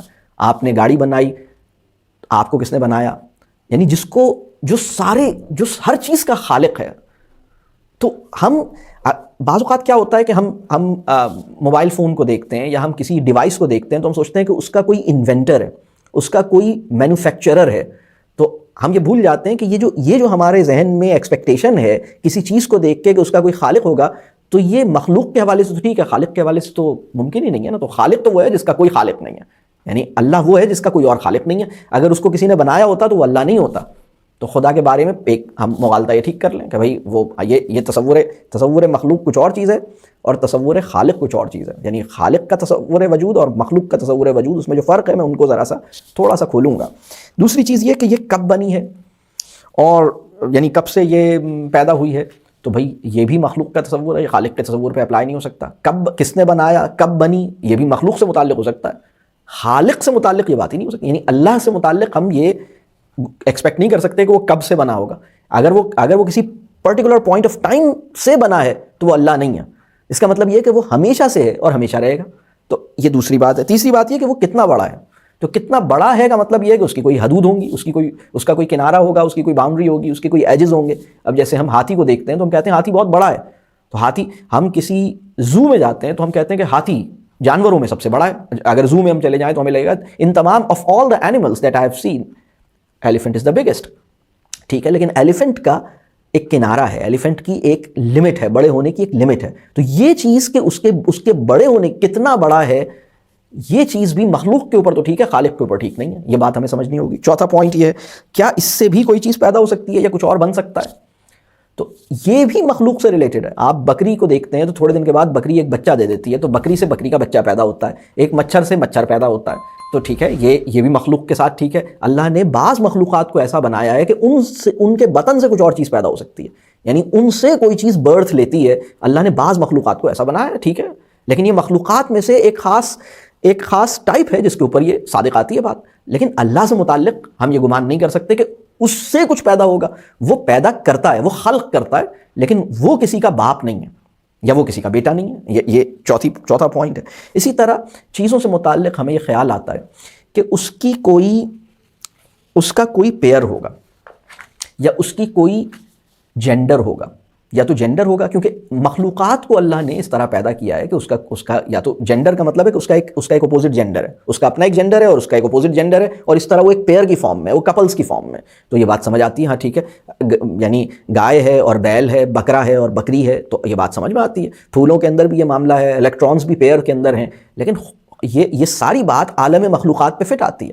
کبھی کبھی کیا ہوتا ہے کہ انسان عالم مخلوقات کے جو پیرامیٹرز ہیں, کسی چیز کو ریکگنائز کرنے سے متعلق ان پیرامیٹرز کو اپلائی کرنے لگتا ہے خالق کے اوپر, اور یہ ایک مسٹیک ہے. مطلب یہ سمجھنا ہوگا کہ بھائی سب سے پہلے تو یہ سمجھنا ہوگا کہ مخلوق کی شناخت کے جو پیرامیٹرز ہیں وہ خالق پر اپلیکیبل نہیں ہیں. خالق ان پیرامیٹرز سے بیونڈ ہے, ماورا ہے ان سے. یہ بات واضح ہو رہی ہے. تو یہ چوتھا پیرامیٹر ہے کہ بھئی اس کا پھر یعنی اگر خدا ہے تو خدا کی اب یہی وہ مسئلہ ہے جس سے آپ دیکھیے کہ ہماری جو گریک میتھولوجی کے اندر گاڈس ہوتی ہے, گاڈ ہوتا ہے, دیویاں ہوتی ہیں, یہ سب انہوں نے اپنے ذہن سے کنسٹرکٹ کیا, اس لیے کہ انہوں نے دنیا کو آبزرو کیا. انہوں نے دیکھا کہ بھئی چیزیں ہوتی ہیں, ان کی ایک فیمیل ہوتی ہے, تو خدا کی بھی کوئی فیمیل ہوگی, خدا میل ہے. یہ سب ان کے ذہن میں مسئلے پیدا ہوئے. اس کی وجہ یہ ہے کہ انہوں نے مخلوقات کے اوپر جو کچھ آبزرویشن تھی وہ خدا پر اپلائی کرنے کی کوشش کی. اچھا, اسی طرح چھٹا پوائنٹ یہ ہے کہ اس کا کوئی خاندان ہے, اس کا کوئی کنگڈم ہے, اس کی کوئی, یعنی کنگڈم سے مراد یہ ہے کہ جو کہ ہم خاص باٹنی کے اندر کہتے ہیں, یا اس کا کوئی فائلم, یا اس کا اگر ہم یہ کہیں کہ اس کی کوئی فیملی ہے, تو آپ کو پتہ لگتا ہے کہ اچھا کیٹس کی ایک فیملی ہے, کیٹ فیملی ہم کہتے ہیں پوری, مطلب ہم, یا اسی طرح پودوں کی پوری فیملیز ہوتی ہیں, پودوں کے پورے ایک پورا یونرا ہوتا ہے. خدا جو ہے وہ, یعنی یہ بھی مخلوقات کے بارے میں ٹرو ہے لیکن خالق کے بارے میں ٹرو نہیں ہو سکتی. تو یہ بات سمجھنی ہوگی کہ نہیں, اس کے کوئی متعلقین اس طرح کے نہیں ہو سکتے. پھر اسی طرح چیزوں کے بعد جب بھی کوئی چیز آپ دیکھتے ہیں, آنکھوں سے دیکھتے ہیں. اب چیزوں میں بھی دو طرح کی چیزیں ہیں, مخلوقات کے اندر بھی کچھ چیزیں وہ ہیں جن کا کوئی مقام ہوتا ہے, یعنی کوئی نہ کوئی آپ دیکھتے ہیں کہ ان کی کوئی لوکیشن ہوتی ہے. تو اگر اس چیز کی لوکیشن ہے تو اس کا مطلب ہے وہ مخلوق ہے. لوکیشن مخلوق کی ہوتی ہے. خدا کی لوکیشن, خدا تو ہر جگہ ہے. یعنی ہم سوال کرتے ہیں خدا کہاں ہے, بیٹا خدا ہر جگہ ہے. تو خدا کہاں ہے کا سوال بھی پھر وہی لوکیشن کا, وہ کس جگہ پر ہے. ہاں ٹھیک ہے, خدا یہ بات کہہ رہا ہے, یہ اللہ نے جو بات کہی کہ بھئی وہ ساتویں آسمان پر ہے, یا وہ عرش پر اس کی کرسی ہے, یہ اللہ, یعنی یہ وہ تمثیل ہے یا یہ وہ میٹافر ہے جو اللہ نے دی ہے. یعنی اللہ جب کرسی کی بات کرتا ہے تو اللہ کی کرسی کیسی ہے, یعنی اس کے بارے میں یہ گمان کرنا کہ یہ میری جیسی ہوگی, کیونکہ کرسی کا اپنے کچھ ایشوز ہیں نا. ہم کرسی کے اندر ہوتے ہیں, یعنی کرسی ہمیں کنٹین کرتی ہے.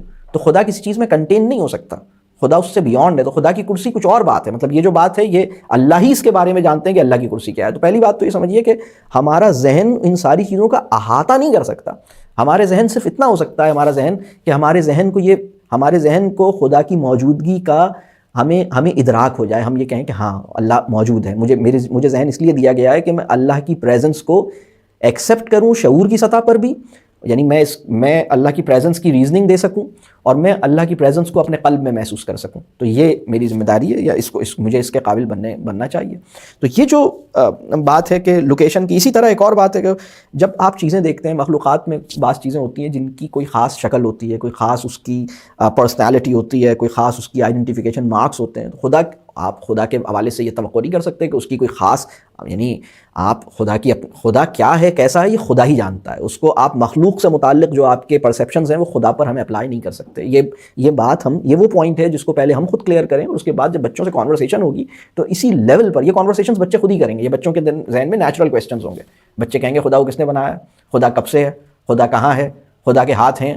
اب آپ کہیں گے بیٹا خدا کے ہاتھ کا مطلب یہ ہے کہ ہاتھ، ہمارے جو ہاتھ ہوتے ہیں نا، ان کی لمٹ ہوتی ہے، ان کا ایک سائز ہوتا ہے، تو خدا کے ہاتھ کی لمٹ کیسے ہو سکتی ہے، اس کا سائز کیسے ہو سکتا ہے؟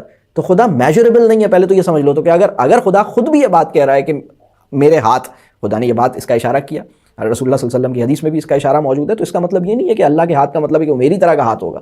اللہ کے ہاتھ کا مطلب اللہ ہی بہتر جانتے ہیں، لیکن اللہ کے ہاتھ کا مطلب بس ٹھیک ہے اللہ کی سپورٹ، اللہ کی مدد، اس سے یہی مراد ہم لیں۔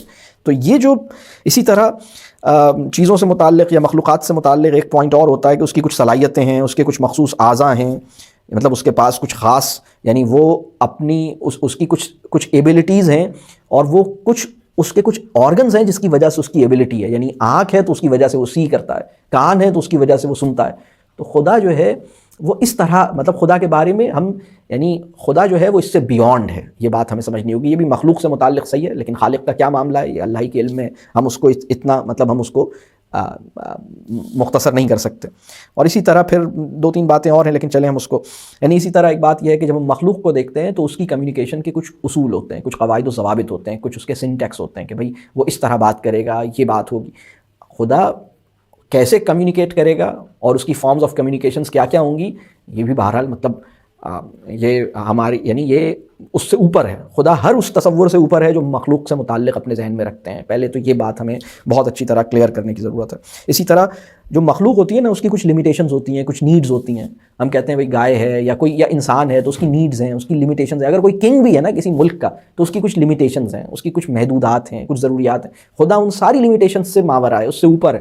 تو یہ سب چیزیں خدا سے متعلق جو ہے، یعنی ہمیں اللہ کرے کہ ہمیں یہ بات سمجھ میں آئے۔ تو یہ جو میں بات کر رہا ہوں، یہ بات میں کر رہا ہوں اس کے انڈر میں کہ خدا کو جاننے کا سفر کیسے ممکن ہوتا ہے، اس سے متعلق پہلی بات میں نے یہ بات عرض کی کہ کریشنز کو دیکھ کر، کریشنز کے بارے میں جو کچھ بھی ہمارے پرسیپشنز پیدا ہوئے ہیں وہ کریٹر کے اوپر اپلائی کر کے کریٹر کو نہیں جانا جا سکتا۔ ان سوالوں سے یہ مدد ضرور ملے گی۔ مثال کے طور پر جو سب سے پہلا سوال تھا کہ اس کو کس نے پیدا کیا، تو یہ سوال آپ کو، جب آپ کسی چیز کو دیکھتے ہیں اور آپ سوچتے ہیں اس کو کس نے بنایا ہے، تو آپ کے ذہن میں آتا ہے اسے کسی نے بنایا ہے۔ یہ سوال اس لحاظ سے تو آپ کو ہیلپ کرے گا کہ آپ بنانے والے کی تلاش میں نکل جائیں گے، لیکن جب آپ بنانے والے کی تلاش میں نکلیں تو آپ کو فائنلی الٹیمیٹلی وہ بنانے والا جس کا کوئی بنانے والا نہیں ہے، وہاں تک جب آپ پہنچ جائیں گے تو آپ کو خدا کی پہچان ہو جائے گی۔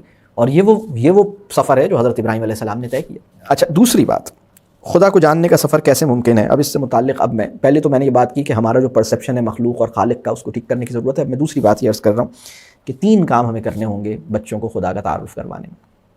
ایک ہے آیات، اللہ کی نشانیاں، ان سے ہمیں ایکسپوز کرنا ہے، ان کو ہمیں دکھانا ہے۔ دوسرا ہے اللہ کا کلام، اور تیسرا ہے اللہ کے نام۔ ٹھیک ہے، تو اللہ کی آیات کی کیا بات ہے؟ میں نے جیسے ابھی تھوڑی دیر پہلے کہا کہ ہم میں سے بہت سے لوگ اس وقت ایک ایسی زندگی گزار رہے ہیں، یا ہم ایسی زندگی کے اندر ہم بالکل اس کے قیدی ہیں، اس کے اندر ہم بالکل لاکڈ ہیں کہ ہمیں اللہ آیات کیا ہوتی ہیں، نشانیاں ہوتی ہیں، اور ہم یعنی اللہ کی کریٹڈ جو ورلڈ ہے نا، یعنی جو ابھی اس وقت ہم ایک ایسے پنجرے میں قید ہیں جو مخلوق نے کریٹ کیا، لیکن وہ ورلڈ جو اللہ نے کریٹ کی تھی اس ورلڈ کو آبزرو کرنے کی توفیق ہمیں نہیں ہو رہی، جس میں سائنز ہیں۔ آیات کا مطلب ہے سائنز آف اللہ، نشانیاں۔ اچھا، ایک بات اور سمجھ لیں، نشانی کیا ہوتی ہے اور نشانی کی تلاوت کیا ہوتی ہے۔ حضرت ابراہیم علیہ السلام کی ایک دعا بھی ہے قرآن میں، بلکہ 4 مقامات پر رسول اللہ صلی اللہ علیہ وسلم، بلکہ رسول اللہ صلی اللہ علیہ وسلم کا جاب ڈسکرپشن ایک طرح سے آیا ہے، اور اس میں 4 باتیں، یتلو علیہم آیاتہ ویزکیہم ویعلمہم الکتاب والحکمہ، یعنی اللہ کی آیات کی تلاوت کرتا ہے، ان کا تزکیہ کرتا ہے، ان کو کتاب کی تعلیم دیتا ہے، اور انہیں حکمت عطا کرتا ہے۔ تو تلاوت کسے کہتے ہیں؟ تلاوت آیات کیا ہے؟ پہلے تو آپ یہ سمجھ لیجئے، آپ جس کے بنائے ہوئے سسٹم کے اندر اپنے آپ کو لے جائیں گے اور اسی کے اندر صبح شام رہیں گے اور اسی سے مروب ہوں گے، اسی کا ذکر کریں گے، اسی کی قدردانی کریں گے، اسی کی تعریف کریں گے، اور اسی کی اہمیت کو اپنے اندر محسوس کریں گے۔ یعنی اگر آپ پورا دن ایک ٹیکنو سٹی کے اندر گزاریں گے، ٹھیک ہے، ایک ٹیکنو سٹی ہے، ہم ایک ٹیکنو سٹی کے اندر بند ہے نا، تو اب ہم تسبیح کس کی کریں گے؟ ٹیکنالوجی کی تسبیح کریں گے. ذکر کس کا کریں گے؟ ٹیکنالوجی کا ذکر کریں گے. تعریف کس کی کریں گے؟ ٹیکنالوجی کی تعریف کریں گے. قدردانی کس کی کریں گے؟ شکریہ کس کا کریں گے؟ اور کس چیز کی سب سے زیادہ فکر کریں گے؟ ٹیکنالوجی کی کریں گے، اس لیے کہ ہم ٹیکنالوجی کی ٹیکنو سٹی کے ہم امیگرینٹ ہیں. لیکن اگر آپ خدا کی نشانیاں دیکھیں گے، اور خدا کی نشانیاں دیکھنے کے لیے آپ کو ٹیکنو سٹی سے تھوڑی دیر کے لیے نکلنا پڑے گا، اور آپ باہر نکلیں گے اور آپ دیکھیں گے کہ آسمان ہے. اب اس وقت شہروں کا پرابلم کیا ہے؟ شہر اس طرح ڈیزائن ہو گئے ہیں کہ وہاں آپ کو رات میں تارے نظر نہیں آ سکتے. میں نے شہر کے بہت سے بچوں سے یہ پوچھا کہ یہ بتاؤ بیٹا آسمان پر کتنے تارے ہوتے ہیں؟ تو بچوں نے بتایا سر 5 ہوتے ہیں، کسی نے کہا 4 ہوتے ہیں، کسی نے کہا 6 ہوتے ہیں. تو 2-3 بچوں نے کہا کہ سر زیادہ تو نہیں ہوتے، 1-2 ہی ہوتے ہیں، میں نے تو بس 1-2 ہی دیکھے ہیں. تو یہ بچوں کی صورتحال ہے. اس لیے کہ شہر جو ہے اس کے اندر شہر کی جو کینوپی ہوتی ہے نا، یعنی شہر کے اندر دھوئیں کی ایک کینوپی ہوتی ہے، اسموک کی ایک کینوپی ہوتی ہے، اور وہ جو شہر کی جو ڈیولپمنٹ ہوتی ہے نا، اس سے ایک اسموک پیدا ہوتا ہے، اور اس سے ایک اسموک کی کینوپی بن جاتی ہے. اور وہ اسموک کی کینوپی جو ہے وہ اللہ کی آیات کو نگاہ سے اوجھل کر دیتی ہے، وہ اس کے سامنے ایک بیریئر بنا دیتی ہے.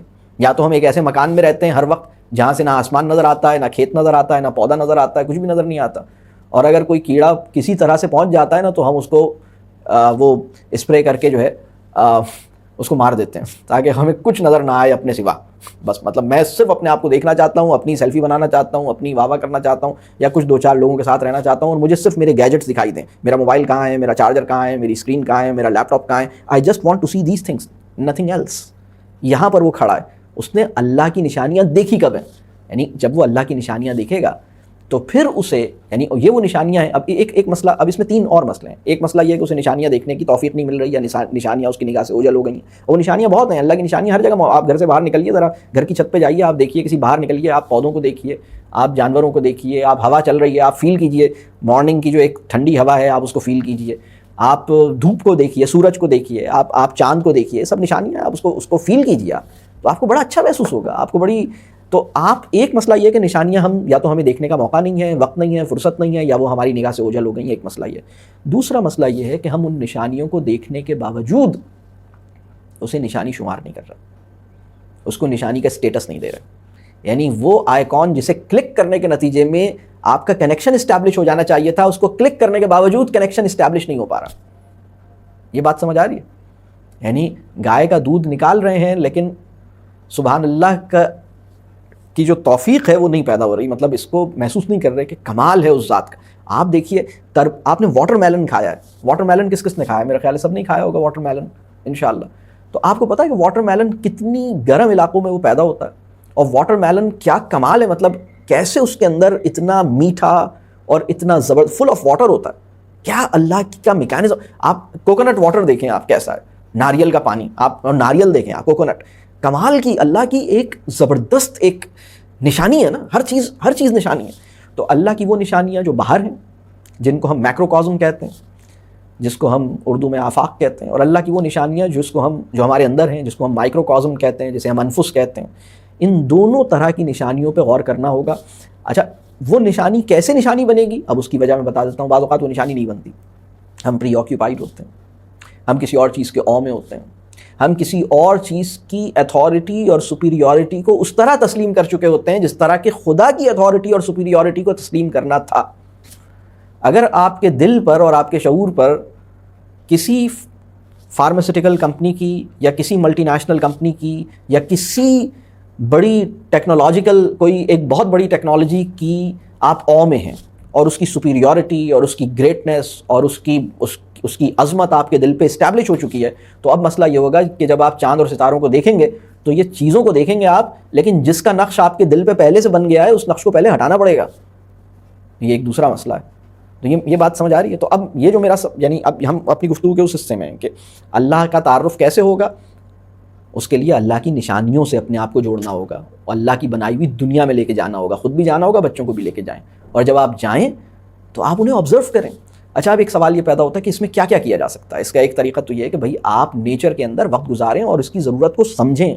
میں پچھلے دنوں مجھے کسی عالم دین، ایک عالم گزرے ہیں جن کا نام میرے ذہن میں نہیں اس وقت رہا، لیکن ان کا ایک بڑا خوبصورت کوٹ میں نے سنا کسی مجلس میں، اور مجھے سن کے بڑی خوشی ہوئی. انہوں نے یہ بات کی کہ وہ مسلمان جس نے دیہی یا جسے ہم ولیج لائف کے اندر ٹائم نہیں گزارا ہے، اس نے دین کو پوری طرح سمجھا ہی نہیں. یعنی یہ ایسا جملہ تھا ان کا، جب میرے علم میں آیا میں نے اس پہ بڑا غور کیا. میں نے کہا یہ کیا کمال کی بات ہے، کیونکہ جو قدرت کا فینومینا ہے اس کو تو آپ آبزرو کر نہیں رہے. ٹیکنالوجی کے فینومینا کو آپ نے بہت اچھی طرح ماسٹر کر لیا ہے، اس کو سمجھ لیا ہے کہ ٹیکنالوجی کیسے ورک کرتی ہے. اصل میں تو ٹیکنالوجی بھی نیچر ہی کے کچھ فینومینا ہیں، ان کے اندر سے آپ نے کچھ چیزیں لی ہیں اور آپ اسی کو بنیاد بنا کر اس کو کرتے ہیں. لیکن جو نیچر کا فینومینا ہے، جس کے جو اللہ اپنی پریزنس کا ہمیں احساس ہو. میں ایک اور بات اس میں عرض کروں. کبھی آپ کے ساتھ یہ واقعہ ہوا کہ آپ اپنے گھر میں پورا دن آپ گھر سے باہر تھے اور آپ شام میں اپنے گھر آئے، اور آنے کے بعد آپ نے کہا کہ یہاں کیا کوئی آیا تھا کیا؟ آپ نے کہا یہاں کوئی آیا تھا. اب باقی لوگوں نے کہا کہ ہاں کوئی آیا تھا. آپ کو کیسے پتہ لگا؟ آپ نے کہا نہیں مجھے یہاں فیل ہو رہا ہے، میں جب آیا ہوں نا مجھے یہ فیل ہوا. مجھے اب وہ موجود نہیں ہے، کوئی آ کے گیا ہے. آپ کے ساتھ کبھی ایسا ایکسپیرینس ہوا؟ کتنے لوگوں کے ساتھ ہوا؟ یہ جو میں کویسچن کر رہا ہوں آپ ذرا اس کو غور سے سنیے گا. آپ اپنے گھر میں انٹر ہوئے اور آپ نے اپنے گھر میں فیل ہوا آپ کو کہ آج کوئی میرے گھر میں آیا تھا اور وہ آ کے گیا ہے. ابھی وہ ہے نہیں، وہ آ کے گیا ہے. آپ کو فیل ہوا. اب وہ کیسے فیل ہوا؟ نشانیاں، سائنس، قرائن بتا رہے ہیں، نشانیاں بتا رہے ہیں. یعنی اس کا مطلب یہ ہوا کہ خدا نے کسی بھی ہستی کو پہچاننے اور اس تک پہنچنے کی جو ایبلٹی ہے سائنس کے تھرو، کلوز کے تھرو. یعنی کلوز ہیں، کچھ سائنس ہیں، کچھ کلوز ہیں جو آپ کو محسوس ہوئے، کچھ آپ کو لگا، اور اس کی بیسس پہ آپ پہنچے کہ یہاں کوئی آیا تھا، یہاں کوئی رہ کر گیا ہے، یہاں کوئی آیا تھا. تو لوگوں نے کہا ہاں واقعی کوئی آیا تھا. آپ کو کیسے پتا چلا؟ نہیں بس مجھے محسوس ہوا، خوشبو بتا رہی ہے، مجھے کچھ ایسا فیل ہو رہا ہے کہ یہاں کوئی آیا ہے.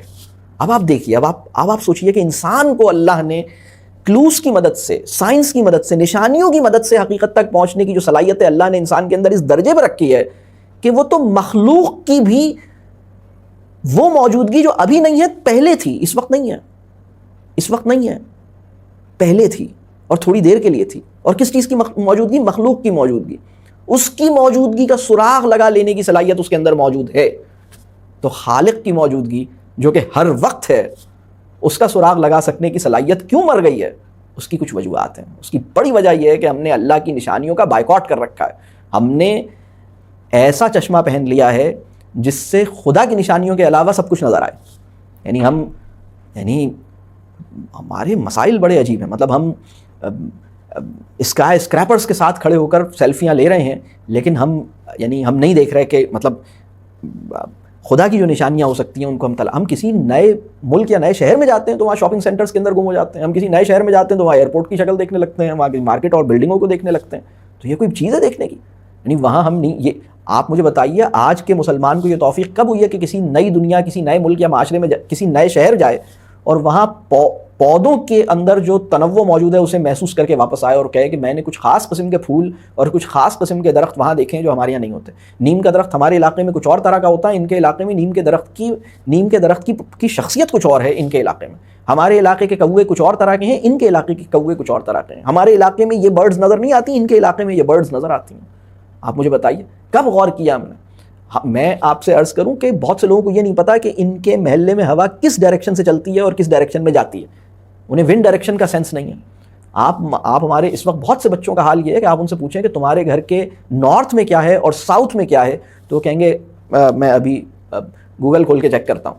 تو یہ جب آپ ہر چیز گوگل سے دیکھیں گے نا تو آپ ظاہر سی بات ہے کہ میں نے آپ سے عرض کیا کہ اللہ کی آیات کی تلاوت کرتا ہے کا مطلب کیا ہے. پہلے تو آپ یہ سمجھ لیں، آپ جس پنجرے میں قید ہیں، ٹیکنالوجی کے پنجرے میں اگر ہم نے اپنے آپ کو قید کر لیا ہے یا ٹیکنوسٹی میں قید ہیں، تو ہم کس چیز کی قدردانی، کس چیز کی تعریف، کس چیز کا شکریہ، کس چیز کی مروبیت، کس چیز کی پسندیدگی، کس چیز کا بار بار ذکر، کس چیز کی بار بار فکر، یہ مجھے کس چیز کی ہو رہی ہے، یہ بات اس طرح طے کرے گی کہ میں کون سی دنیا کی مسلسل نشانیوں کو دیکھ رہا ہوں. مطلب ظاہر سی بات ہے کہ میں نے ٹیکنو سٹی کی نشانیوں کا بہت زیادہ استحضار کیا ہے اور ان کے ساتھ بار بار رہا ہوں اور ان کی پریزنس کو محسوس کیا ہے, تو مجھے اسی کی فکر, اسی کا ذکر, اسی کی قدردانی, اسی کی تعریف ہوگی. تو وہ جو اللہ کی تسبیح بیان کرنے کی فطری صلاحیت میرے اندر تھی وہ اس وجہ سے ختم ہو گئی, یا مر گئی, یا سو گئی, یا رک گئی, یا معطل ہو گئی, سسپینڈ ہو گئی. اللہ کرے کہ وہ میرے اندر بحال ہو, اور وہ اسی صورت میں بحال ہوگی جب میں اللہ کی نشانیوں کو دیکھوں گا اور میں باہر نکلوں گا اور میں دیکھوں گا اللہ نے کائنات کیسی بنائی ہے. مطلب تو یہ بہت اہم بات ہے. میں سمجھتا ہوں کہ اللہ کرے کہ ہم یعنی آیات کو ہم اس طرح دیکھیں اور ان کو پھر ہم ان کو نشانی وہ ہمارے لیے بنے. دوسری بات ہے اللہ کا کلام. تو اللہ کیا ہے, کیسا ہے, کیا چاہتا ہے, اس کو مجھ سے کیا توقعات ہیں, مجھے اس کے بارے میں کیا گمان کرنا چاہیے, میری اس سے کیا ایکسپیکٹیشنز ہونی چاہیے, اس کو مجھ سے کیا مطلوب ہے, یہ سب مجھے کیسے سمجھ آئے. اب اس کو بہت اچھی طرح بالکل واضح, جس میں کوئی شبہ ہی نہ ہو, اس کو سمجھنے کے لیے اللہ کا احسان ہے کہ اس نے اپنا کلام ہمیں عطا فرمایا ہے, اس نے کلام نازل کیا. اور اللہ کے کلام کے بعض مقامات ایسے ہیں جن کو میں چاہوں گا کہ آپ نوٹ کر لیں. یعنی یہ وہ مقامات ہیں جو اللہ کیسا ہے اور کیا چاہتا ہے, اور میں اللہ کو کس طرح جانوں اور اللہ کو کس طرح سمجھوں اور اللہ کو کس طرح یعنی اللہ کے بارے میں کیا گمان کروں اور اللہ کو کس طرح پہچانوں, اس کے بارے میں اللہ نے اپنے کلام میں خود میری مدد کی ہے. تو وہ مقامات کون سے ہیں ان کو میں ذرا سا میں چاہوں گا کہ ہم آئیڈینٹیفائی کریں. اس میں سب سے پہلا مقام ہے سورہ فاتحہ. اب میں آپ سے ایک چھوٹی سی ایکٹیویٹی جو آپ نے ذہن میں کرنی, اگر میں آپ سے پوچھوں کہ آپ کے بچے سے یہ سوال کیا جائے کہ بیٹا لاسٹ 48 آورز میں تم ان 5 چیزوں کا نام بتاؤ جو بہت اچھی لگیں اور ان کی تعریف کرنے کا دل چاہا, 5 چیزوں کا نام بتاؤ, تو وہ ان 5 چیزیں کون سی ہوں گی؟ وہ کیا ہوگا وہ 5 چیزیں؟ ان میں آئی فون کا ذکر ہوگا, اس میں کوئی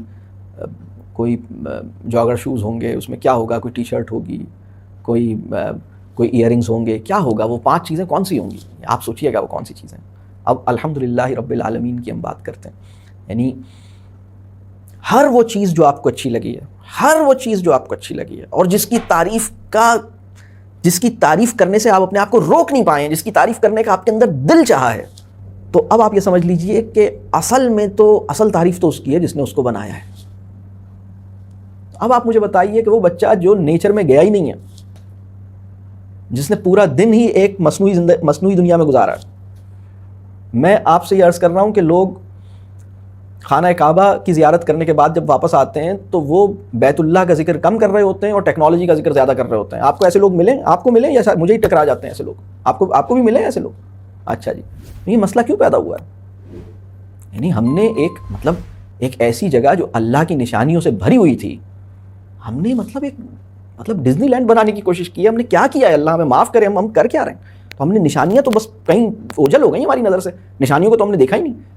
نشانیوں میں تو نشانیوں والی بات ہمیں محسوس ہی نہیں ہوئی. یہ بہت اہم مسئلہ ہے کہ ہم اللہ کی نشانیوں کو محسوس کریں, اور پھر ہمارا دل جب کسی چیز کو, جب ہم اس کی عظمت کو محسوس کریں اور ہمارا دل اس کی تعریف کرنے کو چاہے, تو پھر ہم اس بات کو سمجھیں کہ تعریف کا حق تو اس کا ہے جس نے یہ ساری چیزیں پیدا کی ہیں. اتنے خوبصورت پھول کو جس نے بنایا ہے اس کی تعریف اصل ہے. یہ پھول تو اس کی موجودگی کا پتہ دے رہا ہے. اور میں اس میں بہت اپریشیٹ کروں گا کہ آپ اقبال کے کلام کو پڑھیے, جس نے کائنات میں بکھری ہوئی جو اللہ کی نشانیاں ہیں ان کو بہت خوبصورتی سے بیان کیا ہے. اور اگر اس میں آپ ورڈزورتھ کی مدد بھی لینا چاہیں تو اس میں بھی کوئی حرج نہیں ہے. اس نے بھی نیچر کی جو بیوٹی ہے اس کو بہت خوبصورتی سے بیان کیا ہے. تو بہرحال یہ آیات سے متعلق, کلام سے متعلق میں بس ابھی کچھ چیزیں بس بیان کر دیتا ہوں. دیکھیے سورہ فاتحہ بہت اہم ہے, اور یہ آگے بھی جب میں بات ابھی کروں گا کہ دین کا تعارف کیسے کیا جائے, پھر وہ سورہ فاتحہ اس پر دوبارہ آ جائے گی. لیکن سورہ فاتحہ, پھر سورہ بقرہ کی ابتدائی 5 آیات, پھر آیت الکرسی, پھر سورہ بقرہ کا آخری رکوع, سورہ نور کی آیت نمبر 35, سورہ حدید کی ابتدائی 6 آیات, سورہ حشر کی آخری 3 آیات, اور سورہ اخلاص. یعنی اگر یہ بہت ہی منیمم کریکلم اگر ہم سیٹ کریں کلام اللہ میں سے کہ بھئی کلام اللہ کے وہ مقامات, قرآن کے وہ مقامات جہاں اللہ اپنا تعارف کروا رہا ہے, یعنی اللہ اپنے بارے میں کھل کے بالکل واضح طور پہ بتا رہا ہے کہ میں کیا ہوں, میں کیا کر سکتا ہوں, میرے بارے میں تمہیں کیا جان لینا چاہیے, کیا سمجھ لینا چاہیے, تمہیں کوئی کنفیوژن نہیں ہونا چاہیے میرے متعلق, اور یہ میں بتا رہا ہوں تمہیں. تو یہ وہ مقامات ہیں. اچھا, اس میں بعض مقامات ایسے ہیں جو ہو سکتا ہے آپ کو محسوس ہو, جیسے ظاہر سی بات ہے کہ سورہ بقرہ کی ابتدائی 5 آیات میں کچھ اور بات ہے, لیکن میں نے اس میں کئی مقامات شامل کیے ہیں, اور میں چاہوں گا کہ اس کے اوپر آپ کچھ وقت لگائیں. میں ابھی اس کی تفصیل میں شاید نہ, ظاہر سی بات ہے نہیں جا سکتا ہے, تو بہت بڑا سمندر ہے, لیکن میں ایک دفعہ پھر ریپیٹ کر دیتا ہوں. سورہ فاتحہ, سورہ بقرہ کی ابتدائی 5 آیات, آیت الکرسی, سورہ بقرہ کا آخری رکوع، سورہ نور کی آیت نمبر 35 اللہ نور السماوات والارض، سورہ حدید کی ابتدائی 6 آیات، سورہ حشر کی آخری 3 آیات، اور سورہ اخلاص۔ یہ وہ مقامات ہیں، اگر یہ کہا جائے کہ بچوں کو خدا کا تعارف کیسے کروایا جائے، تو ایک ہے اللہ کی نشانیوں کے ذریعے، دوسرا ہے خدا کے کلام کے ذریعے۔ خدا کے کلام کے ذریعے یہ وہ مقامات ہیں جہاں آپ خدا کا تعارف بچوں کو بالکل اعتماد کے ساتھ بتا سکتے ہیں کہ بیٹا ہم اللہ ہی سے جان لیتے ہیں کہ اللہ کیا بتا رہا ہے، کہ اللہ کیسا ہے، اللہ کیا چاہتا ہے، اللہ اپنے بارے میں جو بتا رہا ہے، تو سب سے ریلائبل تعارف وہی ہے جو اللہ ہی بتا رہا ہے، تو ہم اللہ ہی سے پوچھیں، اللہ ہی بتائے گا۔ تو یہ اللہ نے مختلف مقامات پہ بتا دیا، تو اب ہمیں اس کے اندر ہمیں اپنی عقل لگانی ہے کہ یہ اس کا کیا مطلب ہے، اس پہ غور کرنا ہے، اس کو سوچنا ہے۔ تو یہ وہ مقامات۔ اچھا، اب اسی کے اندر اب جو تیسرا پوائنٹ ہے، یعنی اسی سے متعلق ہم خدا کو جاننے کا سفر کیسے ممکن ہے یا خدا کو کیسے جان سکتے ہیں، تو اس میں میں نے آیات کی بات کی، کلام کی بات کی، اللہ کا کلام جسے قرآن ہے، اور اس کے کچھ مقامات میں نے آپ سے شیئر کر لیے۔ اس کے بعد تیسرا ایسپیکٹ ہے اللہ کے نام۔ اللہ کے جو نام ہیں، اسماء الحسنہ جسے ہم کہتے ہیں، یہ بھی خدا سے تعلق اور خدا کے تعارف کا ایک بہت بڑا سورس ہے۔ اور اللہ کے نام قرآن میں آئے ہیں، ظاہر سی بات ہے کہ جو میں نے مقامات بتائے ان میں اللہ کے نام، یعنی جو میں نے مقامات بیان کیے ہیں اس میں کوئی 30-35 کے قریب نام اس میں اللہ کے اسماء الحسنہ اس قرآن کے اس حصے میں جو میں نے ابھی آپ سے شیئر کیا ہے، ان چند آیات میں، ان چھوٹے چھوٹے سے جو میں نے کچھ انہی جگہوں پر کوئی 30-35 اللہ کے اسماء الحسنہ اس میں موجود ہیں۔ تو اب اس پہ کرنا کیا ہے، اس پہ غور کرنا ہے، اس پہ سوچنا ہے۔ اور ایک بات آپ سمجھ لیجئے کہ اللہ کے تعارف کا، جیسے میں نے شروع میں بھی بات کی کہ یہ مت سمجھیے کہ ہم اسے پورے طور پر جان سکتے ہیں، ہماری عقل سے ماورا ہے، لیکن ہماری عقل کے لیے یہ بڑی سعادت کی بات ہے کہ وہ اللہ کو جاننے کی کوشش کرے، اللہ کو سمجھنے، اللہ کو پہچاننے میں صرف ہو، تو یہ بڑی سعادت کی بات ہے۔ تو بعض اللہ کی جو اسماء الحسنہ ہیں، اب اس میں یہ سمجھیے کہ ہر اسم جو ہے اللہ کا، وہ اللہ کے تعارف کا ایک حوالہ ہے، اور اللہ اپنے تعارف کا سب سے قوی حوالہ جو ہمارے شعور میں دینا چاہتا ہے وہ رحمان الرحیم کا حوالہ ہے، جو سورہ فاتحہ کے اندر فوراً وہ تعریف کی بات ہو گئی، اور اس کو آپ نے آیات اور آیات کی تلاوت سے بھی جوڑ لیا۔ اور اب آپ دیکھیے الرحمن الرحیم، یہ بہت ہی سب سے اہم، یعنی اللہ اپنے تعارف میں سب سے پہلے جو بات چاہتا ہے کہ ہمارے شعور میں مستحکم ہو جائے وہ یہ کہ اللہ رحمان الرحیم ہے، اور اس کے فوراً بعد اللہ یہ چاہتا ہے کہ ہمیں یہ بات بھی سمجھ میں آئے کہ اللہ مالک یوم الدین ہے۔ یہ جو میں نے آیتیں بیان کی ہیں نا، ان میں بعض مقامات، یعنی ان آیتوں میں اللہ کے نام بھی ہیں، اور ان آیتوں میں اللہ کا مقام اور اللہ کی قدرتوں کا بھی بیان ہے۔ یعنی اب مالک یوم الدین جو ہے، یعنی اللہ کی اتھارٹی یہاں اسٹیبلش ہو رہی ہے۔ تو اب ایک سوال اکثر ہوتا ہے کہ بھئی اللہ سے ہم بچوں سے اللہ کا خوف ہونا چاہیے، اللہ کی محبت ہونی چاہیے۔ تو بھائی اس بات کو یہ سمجھ لیجئے کہ اللہ کی محبت، اللہ کا خوف، یہ دونوں ایک دوسرے کی فلپ سائڈ ہے۔ آپ کو اس دنیا میں جس انسان سے محبت ہو جاتی ہے، جیسے ہی آپ کو محبت آپ کی سچی ہوتی ہے اور پکی ہوتی ہے اور گہری ہوتی ہے، آپ کو کچھ فیئرز بھی پیدا ہوتے ہیں۔ آپ کو فیئرز یہ پیدا ہوتے ہیں کہیں یہ مجھے اگنور نہ کر دے، کہیں مجھے یہ چھوڑ نہ دے، کہیں یہ مجھ سے ناراض نہ ہو جائے، کہیں میں اس کی ایکسپیکٹیشن پہ پورا نہ اتروں، کہیں، یعنی آپ کو خوف ہوتا ہے۔ آپ کو اسکول میں جو آپ کا سب سے گہرا دوست بنا تھا نا، اس سے بڑی محبت آپ فیل کرتے تھے، آپ کے دل میں خوف بھی تھا۔ یہ بات واضح ہو رہی ہے؟ تو اللہ کی محبت میں بھی یہ چیز، آپ اپنی بیوی سے بہت محبت کرتے ہیں، بہت زبردست بات ہے، لیکن یا آپ اپنے شوہر سے بڑی محبت کرتی ہیں، بڑی ماشاءاللہ مبارک بات ہے، لیکن آپ کے دل میں ایک خوف ہوتا ہے کہ کہیں یہ مجھ سے دور نہ ہو جائے، کہیں میری کوئی بات اس کو بری نہ لگ جائے، کہیں یہ مجھ سے ناراض نہ ہو جائے، اس کی جو محبت کو میں انجوائے کر رہی ہوں ایسا نہ ہو کہ اس کی محبت میرے لیے کم ہو جائے، کہیں میں اپنے عمل سے اس کی محبت سے میں اپنے آپ کو اس کی محبت سے دور نہ کر لوں۔ یہ سارے خوف بڑے جینون ہیں۔ وہ انسان جس کو محبت میں خوف محسوس نہیں ہوتا، محبت اور خوف اکٹھی محسوس نہیں ہوتی، اس کی محبت سچی نہیں ہے۔ یعنی اگر آپ کسی انسان سے محبت کرتے ہیں اور یہ احتمال اپنے اندر نہیں پاتے، تو آپ کی محبت ابھی میچور نہیں ہوئی ہے، ابھی محبت سچی نہیں ہے۔ تو اللہ کا خوف، اللہ کی محبت ایک ساتھ ہے۔ اور سورہ فاتحہ کی آیت نمبر 2 میں اللہ کی محبت مل رہی ہے، آپ کو پتہ لگ رہا ہے کہ میرا تعلق محبت کا ہے، اور آیت نمبر 3 میں کیا پتہ لگ رہا ہے؟ اب دیکھ لو، ایک دن آئے گا، اس دن وہ فیصلے کا دن ہوگا، اور اس دن بڑی سخت تمہارا، مطلب اب یوم الدین یہ پورا تصور ہے، بہت اہم بات ہے، عقیدہ ہے ہمارا۔ تو وہ یعنی اس میں آپ کو ایک لرزہ طاری ہوتا ہے، انسان کے اندر ایک فکر جواب دہی پیدا ہوتی ہے کہ اچھا وہ رحمان الرحیم ہے، پہلے اس نے یہ بتایا کہ میں رحمان الرحیم ہوں، پھر اس نے یہ بتایا کہ میں مالک یوم الدین بھی ہوں، تو ذرا مطلب سنبھل کے چلنا، ٹھیک سے رہنا، گڑبڑ نہیں کرنا، مالک یوم الدین۔ یہ بات اسٹیبلش ہو جاتی ہے یہاں پر۔ تو ان آیات کے اندر اور بھی مقامات پر یہ جو میں نے آیات عرض کی ہیں، یعنی جو میں نے آپ کو آیات کی نشاندہی کی ہے، ان کے اندر اللہ کے نام بھی موجود ہیں، اور اللہ کے مقام کا اور اللہ کی قدرتوں کا بھی اظہار ان آیتوں کے اندر ہو رہا ہے۔ تو انہی کے اندر جو اللہ کے نام ہیں، اب ان کے اوپر آپ نے غور و فکر کرنا ہے، خود کرنا ہے۔ مطلب آپ ابھی بچوں کو متعارف کروانے کی فکر چھوڑ دیں، آپ پہلے اپنے اوپر یہ کام شروع کریں کہ مجھے یہ کام کرنا ہے. تو یہ کوئی تقریباً 30-35 نام ہیں. میں ایک چیز چاہوں گا, یہ ایکٹیویٹی بھی میں ابھی آپ سے کروا نہیں رہا, لیکن میں آپ کو صرف دے رہا ہوں, آپ سوچئے گا. اگر میں آپ کو یہ کہوں کہ آپ ایک نوٹ بک لیں اور آپ آج یہ کام ضرور کیجئے گا, اللہ کے کتنے نام ایسے ہیں جن کے اوپر آپ نے کبھی سوچا ہے, غور کیا ہے, ان کی فہرست بنائیے گا. پھر آپ دوسری فہرست وہ بنائیے گا, اللہ کے کتنے نام ایسے ہیں جن کی وساطت سے آپ نے اللہ کو پکارا ہے, یعنی ان ناموں کے ذریعے اللہ کو پکارا ہے. اللہ کو اے رحمان کہہ کے پکارا ہے, یا رحیم کہہ کے, یعنی وہ کون سے نام ہیں جن کی مدد سے, جن کے ذریعے اللہ کو پکارا ہے. پہلا سوال میں نے یہ کیا کہ وہ کون سے نام ہیں جن کے اوپر آپ نے غور و فکر کیا ہے, سوچا ہے. دوسرا میں نے کہا کہ ان ناموں کی فہرست بنائیں جن کے ذریعے اللہ کو پکارا ہے. تیسری فہرست یہ بنائیں جو سب سے بڑی فہرست ہوگی, وہ کون سے نام ہیں جو آپ جانتے ہیں, آپ کو یاد ہیں. آپ ریکال کریں اللہ کے کتنے نام. اب اللہ کے 99 ناموں کا ذکر آتا ہے, اس میں بیشتر قرآن میں ہیں, لیکن اللہ کے کتنے نام آپ ریکال کر سکتے ہیں. تو آپ ایک کاغذ پہ لکھیے گا, آپ بیٹھیے گا, آپ سوچیے گا کہ جس نے مجھے اپنا محبوب بنائے رکھا ہے, ایسا محبوب جیسا کسی نے مجھے اس دنیا میں نہیں بنایا. مجھے میری ماں نے ایسا محبوب مجھے نہیں بنایا جس طرح اس نے مجھے اپنا محبوب بنائے رکھا ہے. اس کے سارے نام بھی مجھے نہیں یاد. یعنی اس آدمی کو ایک احساس ہوتا ہے, اور اس کے کسی نام پہ میں نے غور بھی نہیں کیا. آپ کو کلاس 4 میں جس سے دوستی ہوئی تھی, کلاس 8 کلاس 7 میں جس سے دوستی ہوئی تھی نا, آپ اپنی رف کاپی پہ بار بار اس کا نام لکھتے تھے, اس کے نام کے برابر میں اپنا نام لکھتے تھے, آپ اپنی ڈیسک پہ اس کا نام لکھتے تھے. تو اس کے نام, اس ذات باری تعالیٰ کے ناموں کا استحضار, اس کے ناموں پہ غور و فکر, اس کے ناموں پہ سوچنا, اس کو ان ناموں سے پکارنا, اس کی توفیق کتنی ہوئی ہے. اور چلیں یہ سوچنا ایک الگ بات تھی, پکارنا ایک الگ بات ہے. میں جانتا کتنا ہوں, اللہ کے کتنے ناموں کو میں جانتا ہوں.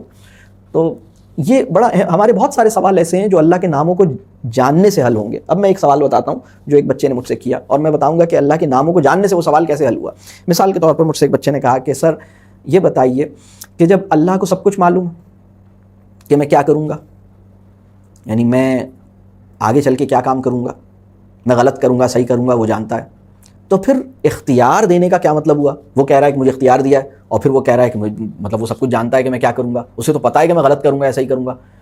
تو پھر اس بچے نے اس بات سے یہ کنکلوڈ کیا اور یہ مجھ سے سوال کیا کہ چونکہ اگر وہ یہ جانتا ہے کہ میں غلط کروں گا یا صحیح کروں گا, میرا عمل غلط ہوگا یا صحیح ہوگا, تو اس کا مطلب یہ ہے کہ مجھے اختیار نہیں دیا ہے, اور اگر مجھے اختیار دیا ہے تو پھر وہ کیسے جان سکتا ہے؟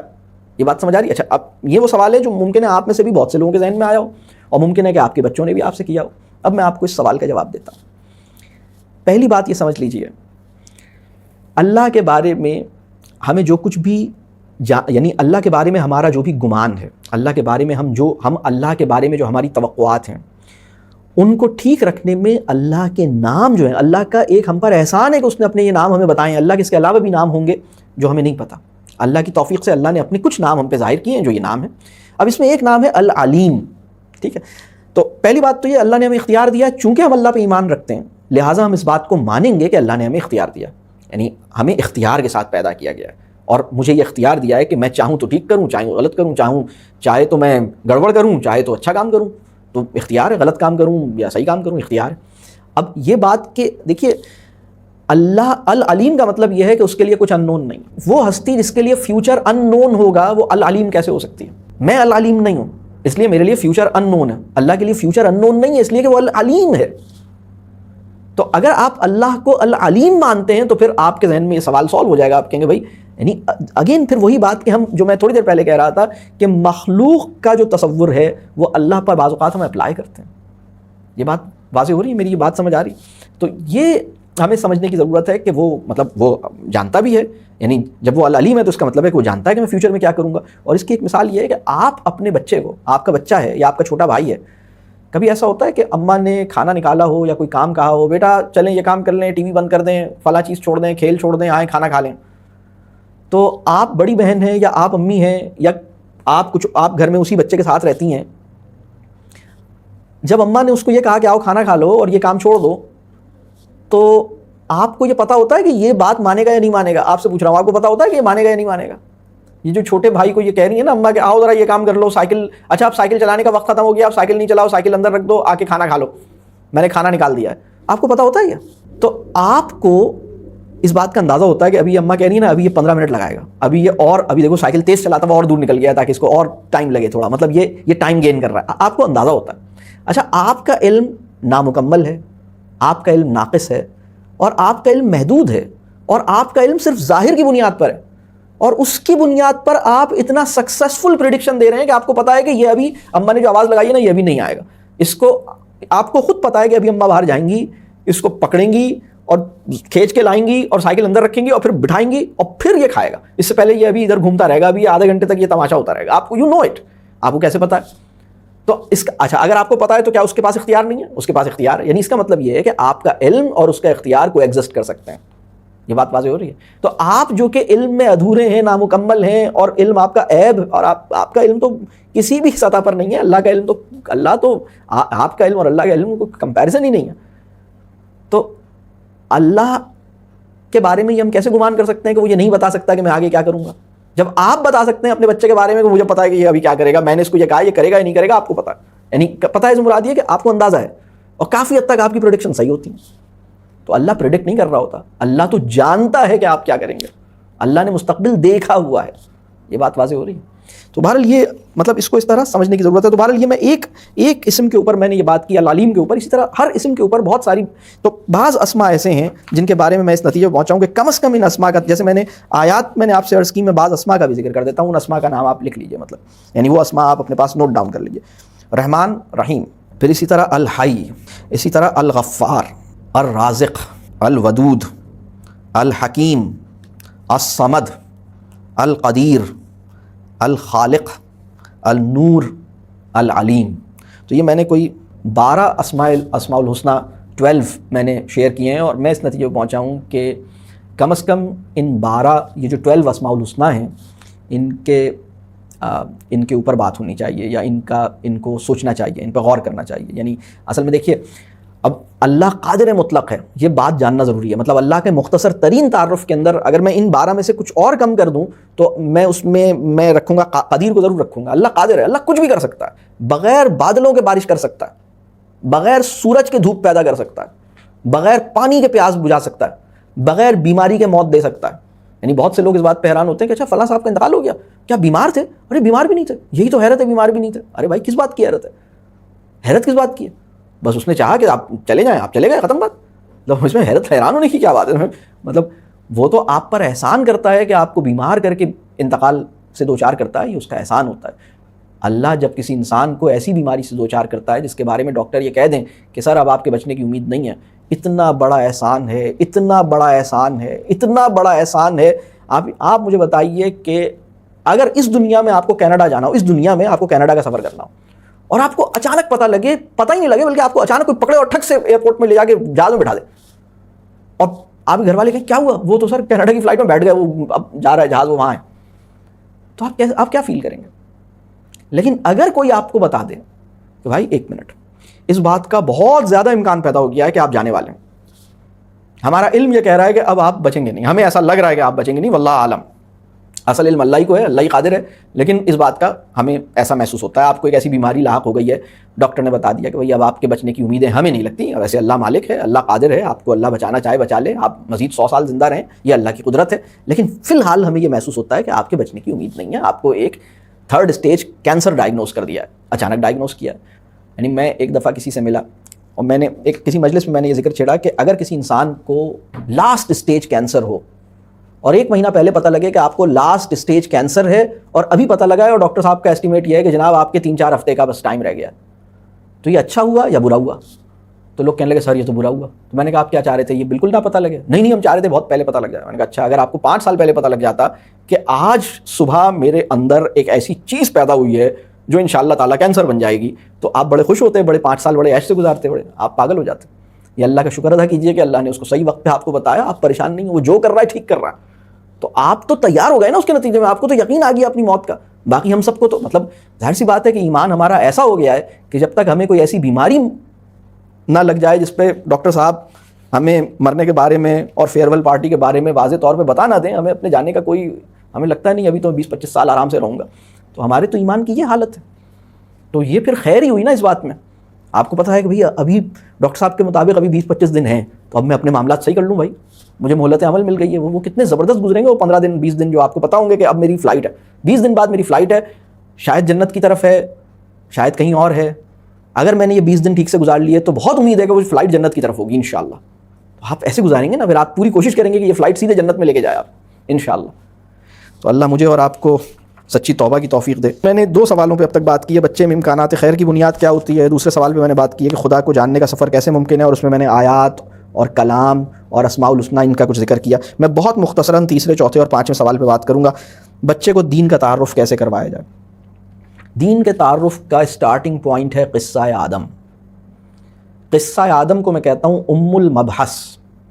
اگر آپ چاہتے ہیں کہ اپنے بچے کو دین کا تعارف کروائیں تو آپ اسے story of the creation of man بتائیں. آپ بتائیے پہلا آدمی جو نبی تھا اس کی کہانی کیا ہے، وہ کیسے پیدا ہوا، کیوں پیدا ہوا، کیوں اس کو دنیا میں بھیجا گیا، اللہ چاہتا کیا تھا. قصہ آدم قرآن میں 7 مقامات پر آیا. تو آپ قرآن کا تعارف بھلے نہ کرائیں لیکن قصہ آدم ان 7 مقامات سے آپ اخذ کر کے ایک آتھینٹک قصہ مختلف مواقعوں پہ ڈسکس کریں اور اس قصے کو فل لینتھ ڈسکشن کریں، اس پہ غور و فکر کریں. اس سے آپ کو یہ پتہ لگے گا آپ کا سب سے بڑا دشمن کون ہے. آپ کو یہ پتہ لگے گا کہ آپ جنت سے کس بنیاد، مطلب جنت میں رہنے کی وجہ کیا بنی. یعنی آپ کو بہت ساری، آپ کا اصل مقام جنت ہے، اللہ آپ کو جنت میں رکھنا چاہتا ہے. آپ کو بہت کچھ سمجھ آئے گا، آپ کو بہت کچھ، آپ اس پہ غور کریں، وہ بہت اہم ہے. پھر اس کے بعد آپ انبیاء علیہ السلام کی واقعات اور ان کے قصص جو ہیں وہ آپ ان کے واقعات، ان کی زندگیاں آپ کھول کے بیان کرنا شروع کریں. قرآن میں کوئی 25 انبیاء کا تذکرہ ہے اور میں سمجھتا ہوں ان میں سے کم از کم 7-8 انبیاء کا ذکر لازمی بچوں سے کیا جائے اگر آپ دین کا تعارف کرنا چاہتے ہیں. حضرت نوح علیہ السلام، حضرت ابراہیم علیہ السلام. بلکہ میں ایک بات اور عرض کروں، ایتھیزم کا کوئی سوال نیا سوال نہیں.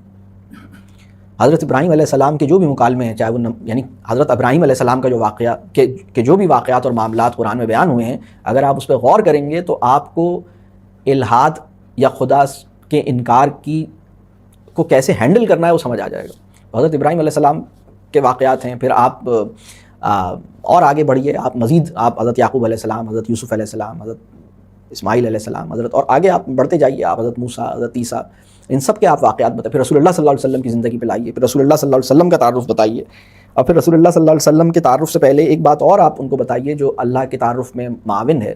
آپ یہ بتائیے کہ ایک ایسا انسان جس کو تمام لوگ یہ مانتے ہوں کہ یہ جو بات کرتا ہے ٹھیک کرتا ہے اور بالکل اس کا کریکٹر ٹھیک ہے اور اس کے اوپر ہم اعتماد کرتے ہیں، اس سے اپنے مسئلے حل کرتے ہیں، اس کی وزڈم پر ہم اعتماد کرتے ہیں، اپنے مسائل ان سے حل کرواتے ہیں، اپنی امانتیں ان کو دیتے ہیں، ان کے کریکٹر کے اوپر ہمیں کوئی ڈاؤٹ نہیں ہے.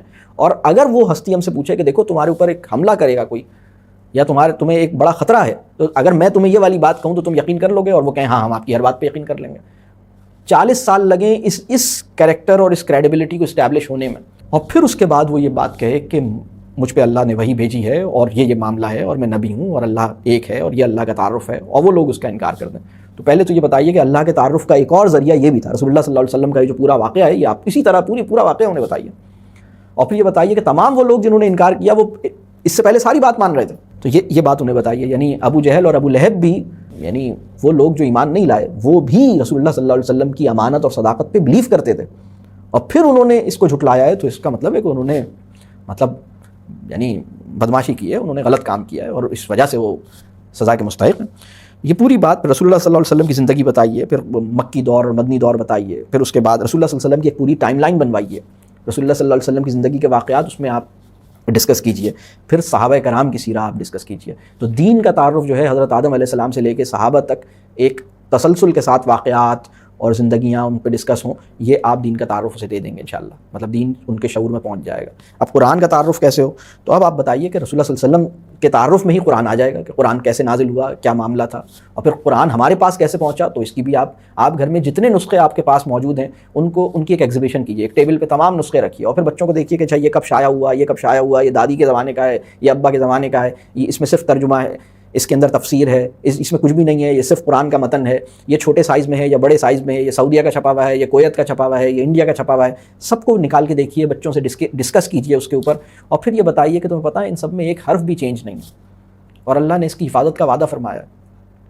اور پھر آپ انہیں یہ بتائیے کہ یہ اس فارم میں آرگنائز کیسے ہوا. حضرت جبرائیل علیہ السلام رسول اللہ صلی اللہ علیہ وسلم کے پاس وہی لاتے تھے، اس پوائنٹ سے لے کے اور میرے ہاتھ میں جو پاکٹ سائز قرآن ہے، اس پوری جرنی کو آپ بیان کیجئے، ریسرچ کیجئے اس کے اوپر. کیسے قرآن جو ہے وہ اس کی کاتبین نے اس کے اوپر اس کی کتابت شروع کی، کیسے جو ہے بعد میں اس کو اور یعنی نزولی ترتیب کچھ اور ہے، مصحفی ترتیب کچھ اور ہے، کیا اس کے اندر معاملہ ہے، مکی صورتیں کسے کہتے ہیں، مدنی صورتیں کسے کہتے ہیں، قرآن کا انداز کیا ہے، قرآن کا ایک اوور آل تعارف پیش کیجیے۔ وہ بچہ جس کو دین کا تعارف نہیں ہے، جس کو خدا کا تعارف نہیں ہے، جس کو رسول اللہ صلی اللہ علیہ وسلم کا تعارف نہیں ہے، اور نورانی قاعدہ آپ اسے پڑھا رہے ہیں، اس کو نورانی قاعدے کی کوئی معنویت سمجھ نہیں آتی۔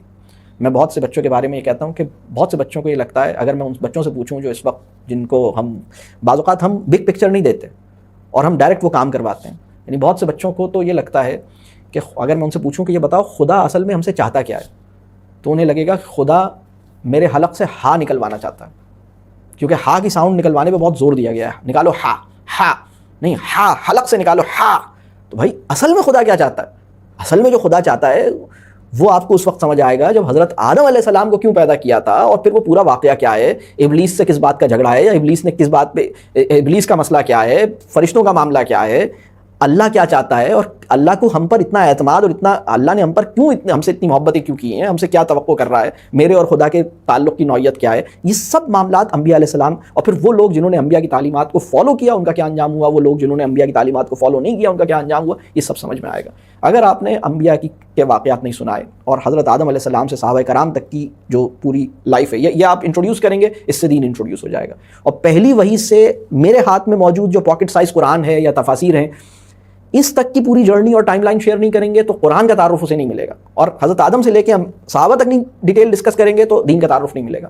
اور پھر اگر آپ اس بچے سے یہ چاہیں گے نا کہ یہ مطلب اس کو بہت مشکل ہوگی، بہت اس کو سمجھ ہی نہیں آئے گا کہ آپ اس سے چاہ کیا رہے ہیں اور کیوں چاہ رہے ہیں، آپ کیوں چاہ رہے ہیں یہ کام، تو یہ اللہ کرے کہ ہم سمجھیں۔ پھر قرآن کے تعارف میں ایک بات اور ہے، وہ یہ ہے کہ قرآن کی سماعت کا تجربہ جو ہے وہ بہت زیادہ ہونا چاہیے، اور اس میں بھی سورہ فاتحہ جو ہے اس کو بہت بنیادی ہے۔ سورہ فاتحہ پورے قرآن کا وہ واحد، پورے قرآن میں صرف یہ 7 آیات ایسی ہیں جن کا حفظ ہر مسلمان پہ لازم ہے، باقی پورے قرآن میں صرف یہ 7 آیات ہیں۔ سورہ فاتحہ کا حفظ ہر مسلمان پہ لازم ہے، اس کے علاوہ آپ کہیں اور سے 3 آیتیں اور یاد کر لیں، بس اتنا حفظ ہر مسلمان پہ لازم ہے، باقی آپ پہ حفظ لازم نہیں ہے۔ حفظ لازم نہیں کیا گیا، لازم تو کچھ اور کام کیا گیا تھا، اللہ کو پہچانیں، اللہ کی مانیں، اللہ پہ یقین کریں، تو اللہ کرے کہ ہم اس بات کو سمجھیں۔ تو بہرحال یہ قرآن کی سماعت کا تجربہ جس سے شوق پیدا ہوگا۔ دیکھیے آپ کسی میں ایک اور ایگزامپل دیتا ہوں، آپ کسی گانے کو ترنم میں صبح شام سنیں، آپ کی زبان پہ اس کے بول آ جاتے ہیں، آپ کو وہ یاد ہو جاتا ہے، آپ کو سماعی حفظ کا تجربہ مل جاتا ہے، سن کے یاد کرنے کا تجربہ مل جاتا ہے، اور آپ کے اندر اس کو پورا یاد کرنے کی امنگ پیدا ہو جاتی ہے، اس کو سننے، اس کو گانے کی امنگ پیدا ہو جاتی ہے۔ اللہ نے یہ انسان کے اندر ایک سینس رکھی ہے، ایک ایبلٹی رکھی ہے۔ آپ قرآن کی سماعت کا تجربہ بڑھائیے، قرآن کا لو آف قرآن سماعت قرآن سے پیدا ہوگا، اور قرآن کے اندر غور کرنے اور قرآن کے مضامین کو سمجھنے کا شوق جو ہے وہ قرآن کی سٹوری سے پیدا ہوگا، جو story from the point of first revolution to جو جرنی ہے نا، پہلی وحی سے لے کے میرے ہاتھ میں یہ مجلد آنے تک، اس نسخے کے آنے تک ایک پوری واقعاتی، ایک پوری کہانی ہے، ایک پوری ایک ہسٹری ہے، تو اس کو آپ لے کر آئیے۔ بہرحال میں یہاں پر اس کو روکتا ہوں، اور اللہ آپ کے لیے آسانی کرے۔ میں بہت معذرت خواہ ہوں کہ میں نے بہت زیادہ ٹائم لے لیا، میں کچھ اور چیزیں بھی چاہ رہا تھا لیکن میں ابھی اس کو روک رہا ہوں کیونکہ بہت ساری بات ہو گئی ہے۔ دیکھیں یہ موضوعات ایسے ہیں جو زیادہ چاہتے ہیں وقت، اللہ کرے کہ مجھے بھی اور آپ کو بھی اللہ یہ موقع دے کہ ہم ان چیزوں پہ غور کر سکیں، ان چیزوں کو سمجھیں، اور اس وقت اللہ کرے کہ ہم چیزوں پہ غور کریں۔ اور قرآن کی بعض آیتیں، ایک آیت ایسی ہے کہ ہم نے اللہ کی اس طرح قدر نہیں کی جس طرح قدر کرنا چاہیے تھا۔ قرآن کی ایک آیت ایسی ہے کہ اللہ سے اس طرح ڈرو جیسے ڈرنے کا حق ہے، تو اللہ کرے کہ ہم اللہ کو اس طرح جانیں جیسے جاننے کا حق ہے، ویسے مانیں جیسے ماننے کا حق ہے، اور ویسے تعلق میں آئیں جیسے تعلق میں رہنے کا حق ہے۔ تو اس وقت ہم اس بڑی کمزور سطح پر ہیں، تو اللہ ہماری ایمان کو، میرے اور آپ کے اور ہماری اولادوں کی ایمانوں کی حفاظت فرمائے۔ تو بہرحال اب یہاں پہ کچھ کویسچنز ہیں تو آپ وہ کر لیجئے، میں ابھی اپنے بات کو روکتا ہوں۔ میں نے 4 ہی پوائنٹس پہ بات کی ہے۔ امکانات خیر کی بنیاد کیا ہے، خدا کو جاننے کا سفر کیسے ممکن ہے، دین کا تعارف کیسے کروایا جائے، قرآن کا تعارف کیسے کروایا جائے۔ کویسچنز کا کیا صورتحال ہے بھائی؟ جی ایک ریکرنگ تھیم ہے کویسچنز میں وہ سوال آپ سے کر لیتا ہوں کہ how do you do all this when there is zero support around you, یا دونوں اسپاؤسز سیم پیج میں نہیں ہیں، یا گھر کا ماحول موافق نہیں ہے، تو اس صورتحال میں کیا کرنا چاہیے؟ ٹھیک ہے، آپ کا سوال یہ ہے کہ جب زیرو سپورٹ ہو تو ہم یہ سب کیسے کریں۔ دیکھیے ایمان کا مطلب یہ ہے کہ آپ انسپورٹڈ فیل کرنا آپ کے لیے ناممکن ہو جائے، ناممکن۔ اگر آپ زیرو سپورٹ فیل کر رہے ہیں تو اس کے کچھ بڑے خطرناک مطلب ہیں۔ آپ زیرو سپورٹ نہیں فیل کر سکتے، ایمان کے نتیجے میں آپ زیرو سپورٹ فیل ہی نہیں کر سکتے. اللہ کا ایک نام ہے ولی، اللہ کا ایک نام ہے المولا. تو اللہ مطلب وہ مولا ہے آپ کا، مطلب وہ سپورٹ ہے آپ کی. النصیر، آپ سوچیں نا، آپ ایاک نعبد و ایاک نستعین کا ورد کیجئے، آپ خاص طور پر اس سے مانگیے. تو یعنی آپ کا کیا خیال ہے کہ دنیا میں جب بھی کوئی کام ہوا ہے تو پہلے سپورٹ جمع ہوئی ہے؟ صرف ایمان. یعنی میں اقبال کا ایک شعر آپ سے شیئر کرتا ہوں. فضائے بدر پیدا کر فرشتے تیری نصرت کو، اتر سکتے ہیں گردوں سے قطار اندر قطار اب بھی. یعنی ہمیں وہ ایمان پیدا کرنا ہے جس کے نتیجے میں، یعنی اصحاب بدر والا ایمان پیدا، یعنی ایک وہ آئیڈیل ایمان ہے. بہرحال ہم اس کی کوشش، ہم کہاں اس قابل، لیکن ہم کم از کم اسے للچائی ہوئی نظروں سے دیکھنے کی تو کوشش کریں. ہم کم از کم اس کو آئیڈیلائز کر، ہم اس کو یعنی تمنا تو ہماری ہو کہ یا اللہ مجھے بھی ایسا ایمان عطا فرمائی، اس احساس کے ساتھ کہ میں کہاں اور وہ کہاں، اس تمنا کے ساتھ کہ کاش ہو جائے. تو یہ کاش تمنا والی کیفیت تو ہونی چاہیے. تو اقبال کہہ رہے ہیں کہ اگر میرا وہ ایمان اس درجے پہ بلند ہو جائے تو آسمان سے فرشتوں کی فوجیں اتریں گی میری مدد کے لیے. تو ایک غیبی ہاتھ جو ہے، مسئلہ سارا یہ ہے کہ غیبی ہاتھ سے جو میری نصرت ممکن ہے، وہ مجھے اپنے آس پاس لوگوں کے ہاتھ اتنی زیادہ میں ان کا طلبگار ہوں کہ مجھے میری ساس کا ہاتھ اویلیبل نہیں ہے، مجھے میرے شوہر کا ہاتھ اویلیبل نہیں ہے، مجھے میری نند کا ہاتھ، مجھے میرے بیٹے کا ہاتھ، بہو کا ہاتھ، بیوی کا ہاتھ. ارے بھائی یہ ہاتھ اللہ سے مانگ لو. 2 ہاتھ اٹھاؤ اور ان ہاتھوں کو مانگو. 2 ہاتھ اٹھاؤ اور اللہ سے مانگو کہ یا اللہ ان کو میرا معاون بنائیے اور مجھے اس قابل بنائیے کہ لوگ میری مدد کو آ سکیں، مجھے اس قابل بنائیے کہ آپ میری مدد کر سکیں. مطلب میں یعنی اگر خدا میری مدد نہیں کر رہا تو اس کے 2 مطلب ہیں. اس کا ایک مطلب یہ ہے کہ خدا ابھی کچھ دیکھنا چاہتا ہے، خدا مجھے کسی آزمائش سے دوچار کر رہا ہے، خدا یہ چاہتا ہے کہ میں اس کو جس شدت سے پکاروں، مسلسل پکاروں، پوری سچائی اور پورے جذبے کے ساتھ پکاروں. خدا نے یہ موقع مجھے فراہم کیا ہے. خدا یہ دیکھنا چاہتا ہے کہ میں اس کو پوری قوت سے پکار پاتا ہوں کہ یا نہیں پکار پاتا، مسلسل پکارتا ہوں یا نہیں پکارتا. اگر مجھے یہ محسوس ہو رہا ہے کہ میری مدد نہیں ہو رہی تو اس کا ایک مطلب یہ ہے. اور اس کا دوسرا مطلب یہ ہے کہ ابھی میں مدد کے قابل نہیں ہوا، ابھی میں نے اپنے حصے کا وہ کام نہیں کیا جس کے بعد مدد آیا کرتی ہے. اور پھر اس کا ایک تیسرا مطلب یہ ہے کہ بہرحال خدا کو کچھ اور منظور ہے، اب میں اس پہ راضی رہوں. تو آپ اپنے حصے کا کام کیجئے. دیکھیے ایک بات اور آپ سمجھ لیجئے، بچوں کا خدا سے تعلق کیسے پیدا ہو اس کی فکر نہیں کریں، آپ کا خدا سے تعلق کیسا ہے صرف اس کی فکر کریں. میں نے آپ سے عرض کیا کہ اگر آپ کے گھر میں کسی کمرے میں آپ کو یہ شبہ ہو جائے کہ وہاں کوئی جن موجود ہے یا کوئی ایسی مخلوق موجود ہے، آپ کے پورے گھر والوں کو اس بات کے اوپر یقین آ جاتا ہے، وہ کہتے ہیں کہ نہیں ہمیں صحیح بتاؤ وہاں کوئی مسئلہ ہے. آپ نے تو کسی کو نہیں بتایا، ان کو کیسے پتہ لگ گیا؟ میں آپ سے یہ عرض کروں کہ جس طرح اگر مجھے نزلہ ہے اور آپ پورا دن میرے ساتھ رہتے ہیں تو آپ کو بھی نزلہ لگ جائے گا. تو جس طرح صاحب نزلہ سے نزلہ لگتا ہے نا، تقویٰ بھی اسی طرح لگتا ہے. صاحب تقویٰ سے تقویٰ لگتا ہے جیسے صاحب نزلہ سے نزلہ لگتا ہے. نہیں تو تقویٰ پہ باتیں کرنے کا طریقہ آتا ہے. تو ہم اس کو ہم دیکھیں، آپ اس کی فکر نہیں کریں، آپ اللہ سے مانگیں، آپ اس بات کی فکر نہیں کریں کہ سپورٹ نہیں، آپ اپنے حصے کا کام کریں. باقی لوگوں کے لیے دعا کریں، جس کی سپورٹ چاہیے اس کے لیے دعا کریں، جس کی سپورٹ چاہیے اس سے آپ اپنا تعلق کوشش کریں اچھا بنائیں. آپ اس سے الجھیں نہیں، آپ اس سے کانفلکٹ کو گریز کریں، اوائڈ کریں کسی بھی قسم کا کانفلکٹ. آپ اس سے ایک تعلق اپنا بہتر کریں، انشاءاللہ اللہ آپ کی مدد کرے گا. اللہ آپ کی مدد کیوں نہیں کرے گا؟ وہ تو کہتا ہے، مطلب اسی نے یہ بول سکھایا تھا نا، ایاک نعبد و ایاک نستعین. یہ جملہ انسان کی ایجاد تو نہیں ہے نا. جس ہستی نے مجھے یہ بول سکھایا ہے اور مجھ پہ لازم کیا ہے کہ میں دن میں 17 دفعہ یہ اسٹیٹمنٹ بولوں، ایاک نعبد و ایاک نستعین، میں آپ کا غلام ہوں، آپ کی عبادت کرتا ہوں اور آپ کی مدد کا محتاج ہوں، میری مدد کیجئے، آپ سے مدد مانگتا ہوں. یہ جملہ ہماری عقل نے پیدا نہیں کیا ہے، یہ جملہ انسان کی ایجاد نہیں ہے. یہ جملہ جس ہستی نے مجھے یہ جملہ سکھایا ہے اور مجھ پہ لازم کیا ہے کہ میں دن میں 17 بار یہ جملہ اس کے حضور بولوں، تو وہ میری مدد کیوں نہیں کرے گا؟ یہ بات سمجھ آ رہی ہے؟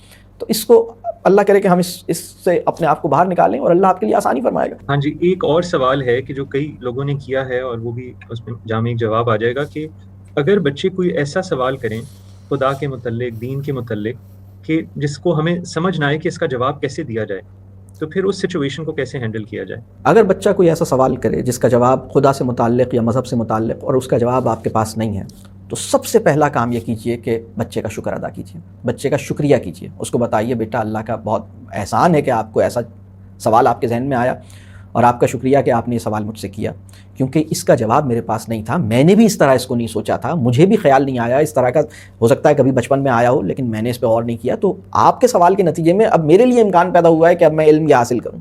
اور پھر آپ جو میں نے مقامات قرآن کے بتائے ہیں وجود باری تعالیٰ اور اس کی قدرت اور اس کے مقام کے حوالے سے آپ کو اس میں انشاءاللہ کافی کچھ ملے گا، اور جو کام میں نے دین کے تعارف کے بارے میں بتایا، یہ جو سارا میں نے کام بتایا یہ آپ بچوں کو بعد میں کروائیے گا، خود پہلے اس سے گزریے گا۔ تو جب آپ خود اس سے گزریں گے انشاءاللہ تو آپ کو بہت سے سوالوں کے جواب مل جائیں گے، اور اگر پھر بھی نہیں ملتے تو پھر آپ قرآن سے اور سیرت سے اپنا تعلق بنائیے، اور اگر اس میں کوئی دشواری پیش آ رہی ہے آپ لوگوں سے، مطلب آپ ایسے اہل علم لوگوں سے بھی جڑیے، اور پھر آپ اس کا تعلق آپ اس کو دیکھیے۔ ایک کتاب میرے ذہن میں چاہتا تھا کہ آپ کو بتاؤں، میرے ذہن سے نکل گیا، ایک بہت آسان کتاب ہے۔ دیکھیں یہ ایسے موضوعات ہیں جن پہ بڑی بڑی کتابیں لکھی گئی ہیں، یہ بہت بڑا موضوع ہے اور یہ بڑا علمی نوعیت کے موضوعات ہیں، لیکن ایک بہت آسان سادہ سی کتاب جو ہر انسان کو بہت پریکٹیکلی چیزیں سمجھ میں آئیں گی انشاءاللہ، اور عمل پہ اکسائیں گی، اور ایمان انشاءاللہ بہتر ہوگا اس سے۔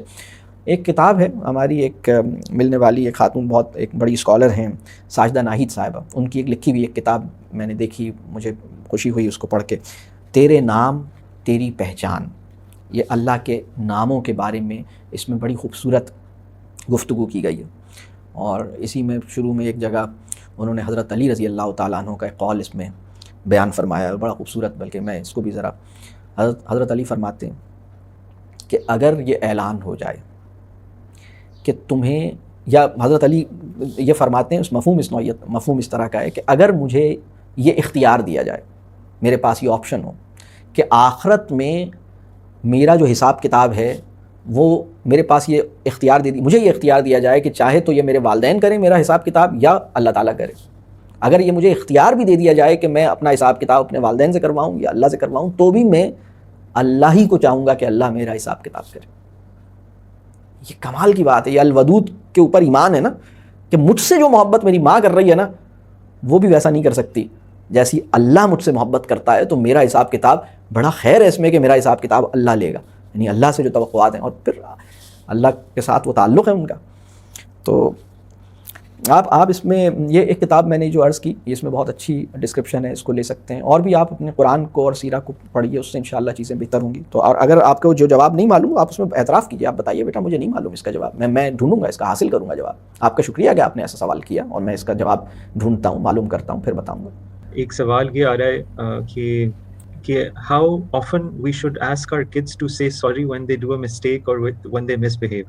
سبحان اللہ، سبحان اللہ۔ دیکھیے اللہ کو کیا منظور ہے، یہ سوال یہ ہے کہ how often do we force our children to say sorry in case they do something wrong, and how much stress, how یعنی should we emphasize on it, should we make it an issue, should we force our children to say sorry in case they do something wrong. This is جو میرا آخری point تھا نا جس کو میں نے چھوڑ دیا تھا، وہ اللہ کی قدرت سے آپ نے سوال ایسا کیا ہے، میں وہ جو کسی بچے کا ایمان کیسے خراب ہوتا ہے میں اس کی تھوڑی سی بات کر لیتا ہوں، تاکہ اس کا آپ کے سوال سے تعلق ہے میں وہ بتا دیتا ہوں۔ جو آپ نے سوال فرمایا اس سوال کے جواب میں مجھے وہ بات کرنی پڑے گی، اللہ کی مرضی کی یہ بات ادھر آ گئی۔ دیکھیے بچے کا ایمان اپنی جگہ بالکل ٹھیک ہوتا ہے، کیونکہ اور بچہ اللہ کی پہچان کے ساتھ دنیا میں آتا ہے، اور اگر اس کو ایک موقع ملے اچھے انسانوں کے ساتھ رہنے کا، تو اللہ کی معرفت کے نتیجے میں جو اندرونی حال بنتا ہے بچے کے پاس پہلے سے موجود ہوتا ہے، یعنی عارف باللہ، یعنی اگر ایک لفظ میں کہوں کہ اللہ کو پہچاننے والا اور اللہ سے گہرے تعلق میں رہنے والے انسان کی جو انر اسٹیٹ ہوتی ہے وہ بچے کی پہلے سے ہوتی ہے، اس کو وہ انر اسٹیٹ الحمدللہ وہ حاصل ہوتی ہے۔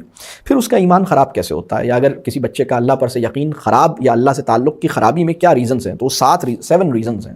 اس میں سب سے پہلی ریزن یہ ہے غیر اللہ کا خوف۔ غیر اللہ کا خوف جو ہے، بچے جھوٹ اس وجہ سے بولتے ہیں کیونکہ انہیں کسی غیر اللہ کا خوف ہے، اور غیر اللہ کا مطلب غیر اللہ کا مطلب ہے جو بھی یعنی میں نے اپنے بچے کے شعور پہ کیا اسٹیبلش کیا ہے کہ کون بڑا ہے، کس کی اتھارٹی سے تم ڈرو۔ یعنی بہت سے والدین نے اپنی اولاد کو خود سے اس طرح ڈرنا سکھایا ہے جیسے خدا سے ڈرنا سکھانا تھا، یعنی اپنا ڈر، اپنی خشیت، اپنا تقوی اپنی اولاد میں پیدا کیا۔ یعنی قرآن کی ایک آیت ہے اتقوا اللہ، اس کا مطلب ہے اللہ کا تقوی اختیار کرو۔ اس آیت کا ایک مطلب یہ بھی نکلتا ہے کہ اس کا مطلب یہ ہے کہ کسی اور کا تقوی بھی اختیار کرنے کا خطرہ موجود تھا، تو وہ ہمارا تقوی، یعنی میرا خوف پیدا ہو جائے تمہارے اندر، تو میرے خوف سے۔ اگر کسی بچے کے اندر انسانوں کا خوف ہے. ٹھیک ہے, انسانوں کو راضی رکھنے کی خواہش ایک اچھی خواہش ہے, یہ ہونی چاہیے. انسانوں کو مطمئن کرنے کی خواہش بہت اچھی خواہش ہے, یہ ہونی چاہیے. سب کو ساتھ لے کے چلوں, سب کو راضی رکھوں, سب خوش رہیں, بہت اچھی بات ہے. لیکن ان سے ڈروں اور ان کے خوف کی وجہ سے میں اپنی معاملات میرے چینج ہوتے جائیں, یہ میری نفسیات پہ ان کا خوف حاوی ہو, یہ ایمان خراب, اس کے نتیجے میں ایمان ضائع ہو جاتا ہے بچے کا. دوسرا ہے انعام کی لالچ میں کوئی کام کروانا. ایک اچھا عمل آپ کہیں یہ نماز پڑھو گے تو میں سائیکل دوں گا, قرآن پڑھو گے تو میں گھڑی دوں گا, فلاں کام کرو گے تو میں فلاں چاکلیٹ دوں گا. یہ جو آپ ریوارڈز دے رہے ہیں برائب کے طور پر, ہر بچے کا ایک نفس ہے, جیسے ہمارا نفس ہے ویسے بچے کا بھی نفس ہے, اور نفس کے اندر یہ بگاڑ پیدا ہوتا ہے نیتیں خراب ہونے سے.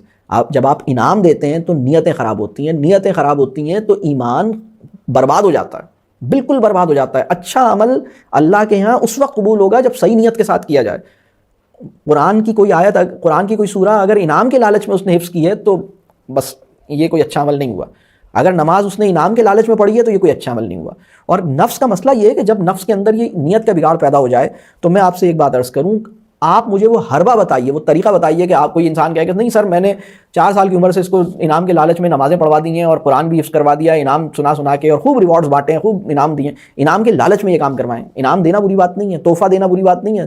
تحفے کو صحیح کام کروانے کی ریزن بنانا, یعنی اس کی نیتیں خراب کرنا, یہ بری بات ہے. آپ تحفہ دیں, آپ ان ایکسپیکٹڈ تحفے دیں, آپ کو جتنے چاہیں تحفے دیں, آپ سائیکل دیں, آپ گاڑی دیں, جہاز دے دیں, آپ اسے پورا آئلینڈ کوئی خرید کے دے دیں اسے. آپ جو آپ کے پاس مال ہے تو آپ اپنے بچے کو جتنا چاہیں بگاڑیں, جو کچھ کریں آپ کی مرضی ہے, لیکن آپ نیتوں کو مت بگاڑیں پلیز یار, یہ آپ بڑی زیادتی کرتے ہیں.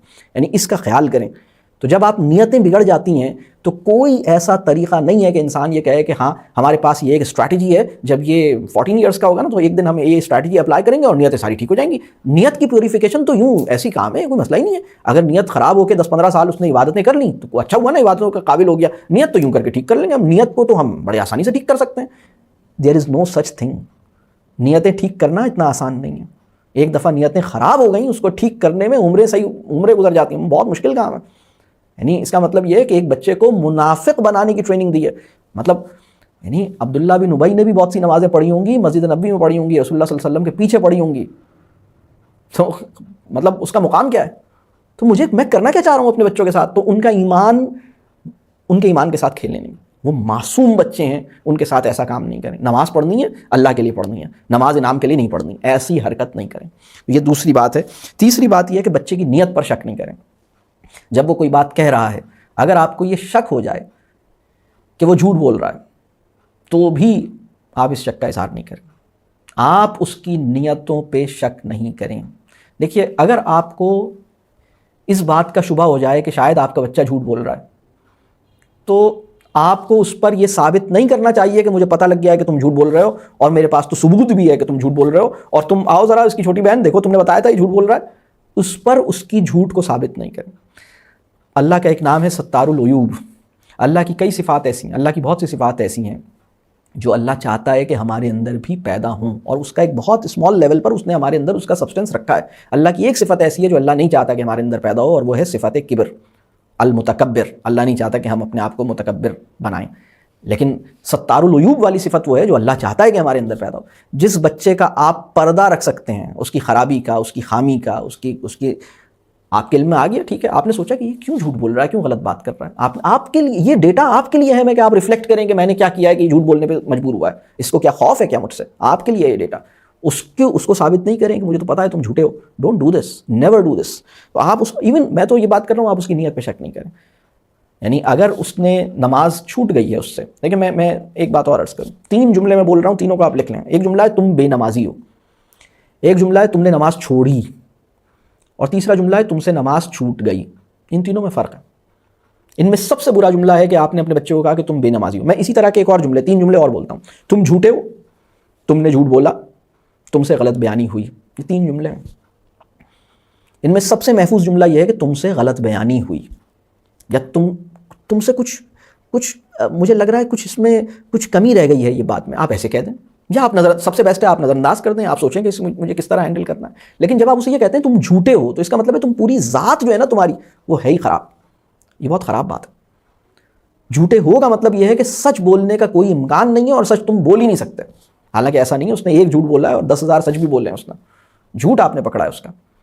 تو تم جھوٹے ہو, بہت خراب جملہ ہے. تم نے جھوٹ بولا، اس کا مطلب یہ ہے کہ تم نے انٹینشنلی، تمہاری نیت موجود تھی، تم نے جان بوجھ کے یہ کام کیا ہے، تم نے ارادے، نیت، اختیار، شعور، اس کی انوالومنٹ کے ساتھ یہ غلط کام کیا ہے. تم جھوٹ بولتے ہو جان بوجھ کے، اس کا مطلب یہ ہے. اور تم سے غلط بیانی ہوئی، یہ کچھ اور بات ہے. اب نماز، تم بے نمازی ہو، یہ بہت خراب جملہ ہے، آپ نہیں کہیں گے. تم نے نماز چھوڑ دی، اس کا مطلب ہے تم نے جان بوجھ کے چھوڑی ہے. سیف جملہ یہ ہے کہ تم سے نماز چھوٹ گئی، تم کہیں کاموں میں مصروف تھے، تمہیں خیال نہیں رہا، تم سے چھوٹ گئی، تمہاری نماز نکل گئی. یہ محفوظ جملہ ہے.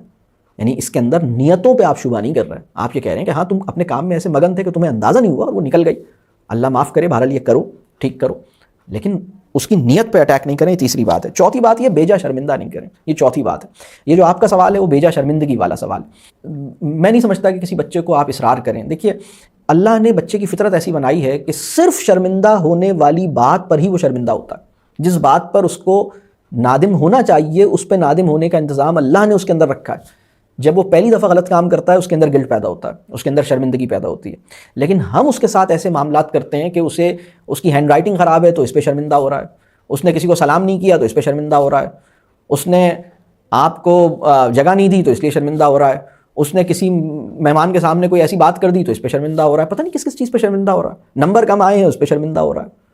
اس کو ایک سورہ یاد کی تھی، وہ سورہ بھول گیا، صحیح سے یاد نہیں ہے، اس میں غلطی کر دی، اس پہ شرمندہ ہو رہا ہے. تو آپ ان معاملات پر ایک بچے کو شرمندہ کرنے پہ جب مجبور کر دیتے ہیں. دیکھیے ایک بات سمجھ لیں، ہر انسان کے اندر ایک نفس لوامہ ہے، اور وہ کیا کام کرتا ہے. ہر انسان کے اندر ایک سینسر ہے، ایک گلٹ کا سینسر ہے، ندامت کی ایک انگیٹھی ہے جو جائز، یعنی خود اس کے اندر نا یعنی کس چیز پہ مجھے نادم اور شرمندہ ہونا چاہیے، اس کا سینس اللہ نے ہر انسان میں پہلے سے رکھا ہوا ہے. یہ جو سینس ہے نا، یہ بڑا قیمتی سینس ہے. یہ سینسر خراب ہو جاتا ہے جب ہم کسی بچے کو ان باتوں پہ شرمندہ کرنے میں کامیاب ہو جاتے ہیں جن پہ شرمندہ ہونے والی کوئی بات نہیں، جن میں کوئی بات نہیں ہے شرمندہ ہونے والی. تم موٹے ہو، تم سلو ہو، تم خراب ہینڈ رائٹنگ کر، تمہیں ڈکٹیشن نہیں آتا، تم فلاں چیز نہیں یاد، تم اس میں پیچھے ہو، تمہارے نمبر کم ہیں، تم بات نہیں مانتے. ڈونٹ ڈو دس. جس چیز پہ اسے شرمندہ ہونا چاہیے اللہ نے اس کے اندر وہ سینس رکھی ہے، اس کو نرچر کریں، اس کو ریٹین کریں، اس کو مینٹین کریں بس، اور ہر چیز پہ شرمندہ نہیں کریں. تو یہ جو سوال ہے کہ کیا میں میرے بچے کو خود ہی وہ نادم ہوگا، آپ اس کو مجبور نہیں کریں. اور یہ کوئی سوری ہوتی بھی نہیں ہے، یہ کوئی ایسی معافی ہوتی بھی نہیں، مطلب جب آپ اسے مجبور کرتے ہیں. اسی طرح ایمان کیسے خراب ہوتا ہے، اس کی ایک اور ریزن ہے بے حیائی. بے حیائی بہت خطرناک چیز ہے. اور بے حیائی ایک تو وہ ہے جو میڈیا اور باہر دنیا میں ہو رہی ہے، ایک بے حیائی وہ ہے جو ہماری عقل کی کمی کی وجہ سے ہم اپنے گھروں میں بعض اوقات ایسی کانورسیشنز کر رہے ہوتے ہیں، ایسے معاملات ہمارے چل رہے ہوتے ہیں. میں آپ سے یہ عرض کروں کہ ہمیں اللہ وہ میچورٹی عطا کرے. یعنی چھوٹی چھوٹی چیزیں ہیں، ہم اپنے پہنے ہوئے کپڑوں کو بھی کس طرح ہمیں رکھنا ہے، اور اس میں بھی ایک حیا کا ایک پہلو ہونا چاہیے. ہماری زندگی کے اوڑھنے بیٹھنے اور ہمارے رکھ رکھاؤ کے اندر ایک حیاداری کا پہلو ہونا چاہیے. ہم ایک چھوٹا بچہ ہے 2 سال کا، ہم سب کے سامنے اس کے پیمپر چینج کر رہے ہوتے ہیں، ہمیں اس کی ضرورت، یا 1 سال کا بچہ ہے ہم اس کے ساتھ، یعنی ہمیں ہر بچے کا ایک اپنا ایک اس کا ایک معیار شرم ہے. وہ بچہ جس کو آپ سب کے سامنے کپڑے بدلاتے ہیں نا، اس کا جو فطری ایک معیار شرم ہے یا جو حصے شرم ہے وہ اس کو آپ ڈسٹارٹ کرتے ہیں. تو مطلب اس میں ہمیں خیال کرنا چاہیے، ہمیں بہت خیال کرنا چاہیے. ہم اپنے بہت ساری چیزوں میں، یعنی ایک بے حیائی وہ ہے جو میڈیا میں ہے. ایک بے حیائی کا کہہ لیجیے حیاداری کا جو اسٹینڈرڈ ہے نا، وہ ہمارا بہت ایک مناسب ہونا چاہیے. ہمیں کوئی ایسی گفتگو میں بھی، اٹھنے بیٹھنے میں بھی بہت سی چیزوں میں خیال کرنا چاہیے. اسی طرح ایمان کیسے خراب ہوتا ہے، اس کا چھٹا پوائنٹ ہے، چھٹی ریزن ہے تعریف، پریز. تعریف بڑی خطرناک چیز ہے. آپ سمجھ لیں کہ کسی بھی بچے کے لیے 2 چیزیں پوائزن کی حیثیت رکھتی ہیں. جبر جو ہے وہ کڑوا زہر ہے، تعریف جو ہے وہ میٹھا زہر ہے. تعریف بھی زہر ہے، بس وہ میٹھا ہے. تعریف نفس کے لیے بہت مضر ہے، کیونکہ جب تعریف ہم کرتے ہیں تو تعریف سننے کی خواہش پیدا ہوتی ہے، اور جو انسان ہماری تعریف کرتا ہے اس کو خوش رکھنے کی تعریف کی خواہش پیدا ہوتی ہے. تو تعریف اچھی لگنا فطری بات ہے، اس سے کوئی انسان اپنے آپ کو نہیں بچا سکتا، مشکل ہوگی اس سے نکلنے میں. لیکن تعریف سننے کی خواہش، وانٹ آف پریز میرے اندر پیدا ہو جائے، یہ ایمان کے لیے بہت ہی خطرناک بات ہے. ہمارے اندر سے للہیت، ایمان، نیت کا اخلاص، یہ سب ختم کر دیتی ہے. آپ کا بدترین دشمن وہ ہے جو آپ کے منہ پہ آپ کی تعریف کرتا ہے. بہتر یہ ہے کہ آپ اس سے فاصلہ اختیار کر لیں. یعنی تعریف کرنے کی میرے نزدیک اگر کہیں کوئی اس کی اس کی اجازت یا پاسبلٹی میں بہت سوچتا ہوں، اور اگر کہیں نکل سکتی ہے تو وہ 2 لوگوں کے ساتھ نکل سکتی ہے. اپنے والدین کی آپ تعریف کر سکتے ہیں، اپنے شریک حیات کی آپ تعریف کر سکتے ہیں، جسے ہم کھل کے تعریف کرنا ہے. باقی بچوں کی آپ تکریم کریں، رسپیکٹ دیں، شکریہ کریں، اظہار محبت کریں، پیار دیں، ان کو محبت دیں، ان کو اظہار محبت کریں، ان کو انکریج کریں. انکریج کرنا کچھ اور ہوتا ہے، ان کو فیڈ بیک دیں، ان کی صلاحیتوں کی قدردانی کریں، ان کی صلاحیتوں کا شکر ادا کریں. یا اللہ، یعنی اللہ کا کتنا احسان ہے، تمہیں کتنا اچھا ذہن عطا کیا، تمہارے ذہن میں کتنے اچھے سوال آتے ہیں، تمہارا بہت شکریہ، تم نے اتنا اچھا سوال کیا، تمہاری بہت مہربانی، تم نے میری اتنی مدد کی، تمہاری وجہ سے مجھے بڑی سپورٹ ہو جاتی ہے، تم میرے بڑے کام کرتے ہو، تمہارا بہت شکریہ. یہ ساری چیزیں اپنی جگہ ٹھیک ہیں، آپ اس کی رسپیکٹ کریں، آپ اس کے ایکنالج کریں، آپ اس کے لیے تھینکفل ہوں، یہ سب چیزیں ٹھیک ہیں. لیکن تعریف جو ہے وہ کچھ اور چیز ہوتی ہے، اور وہ میں ابھی اس وقت اتنی ڈیٹیل میں نہیں جا رہا. لیکن یہ، اور 7واں پوائنٹ یہ ہے کہ میرے اپنے ایمان کی کمی کی وجہ سے جو میرا پرسپیکٹو خراب ہے نا، میرا جو تناظر جسے میں کہتا ہوں، perspective way of looking at things, اس میں جو پرابلم ہو گئی ہے نا، اس کی وجہ سے بچوں کا ایمان خراب ہوتا ہے. وہ تناظر کیا خراب ہے وہ بھی میں بتا دیتا ہوں ایک مثال کے ذریعے. آپ کسی بھی عبادت خانے کے باہر کھڑے ہو جائیے مسلمانوں کے، اور جو لوگ وہاں سے عبادت کر کے باہر نکل رہے ہیں ان سے ایک سوال کیجیے، یہ بتاؤ اس وقت دنیا کا سب سے کامیاب انسان کون ہے؟ آپ عمرہ کر کے جو لوگ جس دروازے سے باہر آ رہے ہیں وہاں کھڑے ہو جائیں یہ سوال پوچھنے کے لیے.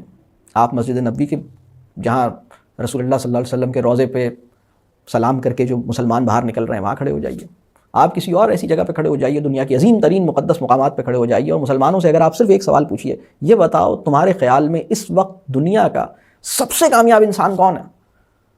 تو ہر انسان کے ذہن میں جو آدمی آ رہا ہے، یعنی لوگوں کے ذہن میں کون آ رہا ہے؟ لوگوں کا تصور کامیابی کیا ہے؟ سب سے کامیاب انسان کون ہے؟ جس کے پاس مال زیادہ ہے.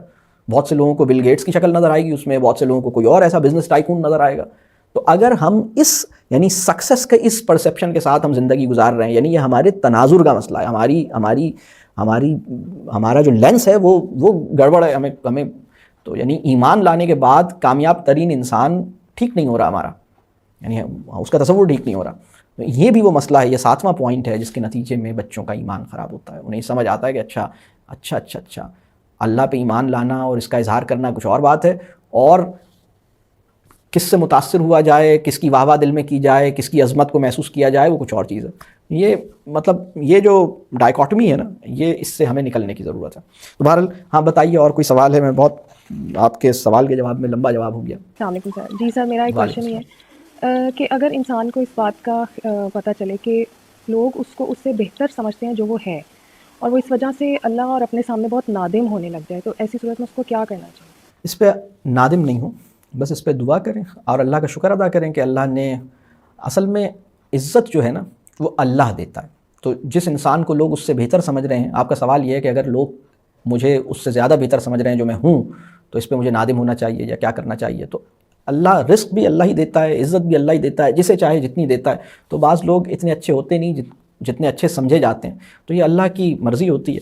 اس پر بس اللہ سے دعا کی جائے، اور اللہ سے یہ دعا کی جائے کہ یا اللہ مجھے اتنا، کم از کم اتنا اچھا ضرور کر دیجئے جتنا اچھا لوگ مجھے سمجھتے ہیں. اس دعا کو کرنا چاہیے. یا اللہ مجھے، اور اصل میں تو دعا یہ کرنی چاہیے، اور یہ صحابہ کرام کی دعا ہے کہ یا اللہ مجھے اس سے بہتر کر دیجئے جتنا بہتر لوگ مجھے سمجھتے ہیں کہ میں ہوں. تو اس کی دعا کرنی چاہیے. جی عبد الرحمن صاحب بہت شکریہ. اللہ تعالیٰ آپ سب کے لیے آسانی فرمائے، جو کچھ ہم نے سیکھا اس پہ عمل کی توفیق دے، اور ہمیں کلیئرٹی عطا کرے. اللہ ہمارے ایمان کو مضبوط کرے، اور ہمیں ہمارے والدین اور اساتذہ کے لیے صدقہ جاریہ بنائے، ہماری اولادوں کو، ہمارے طلباء کو ہمارے حق میں صدقہ جاریہ بنائے.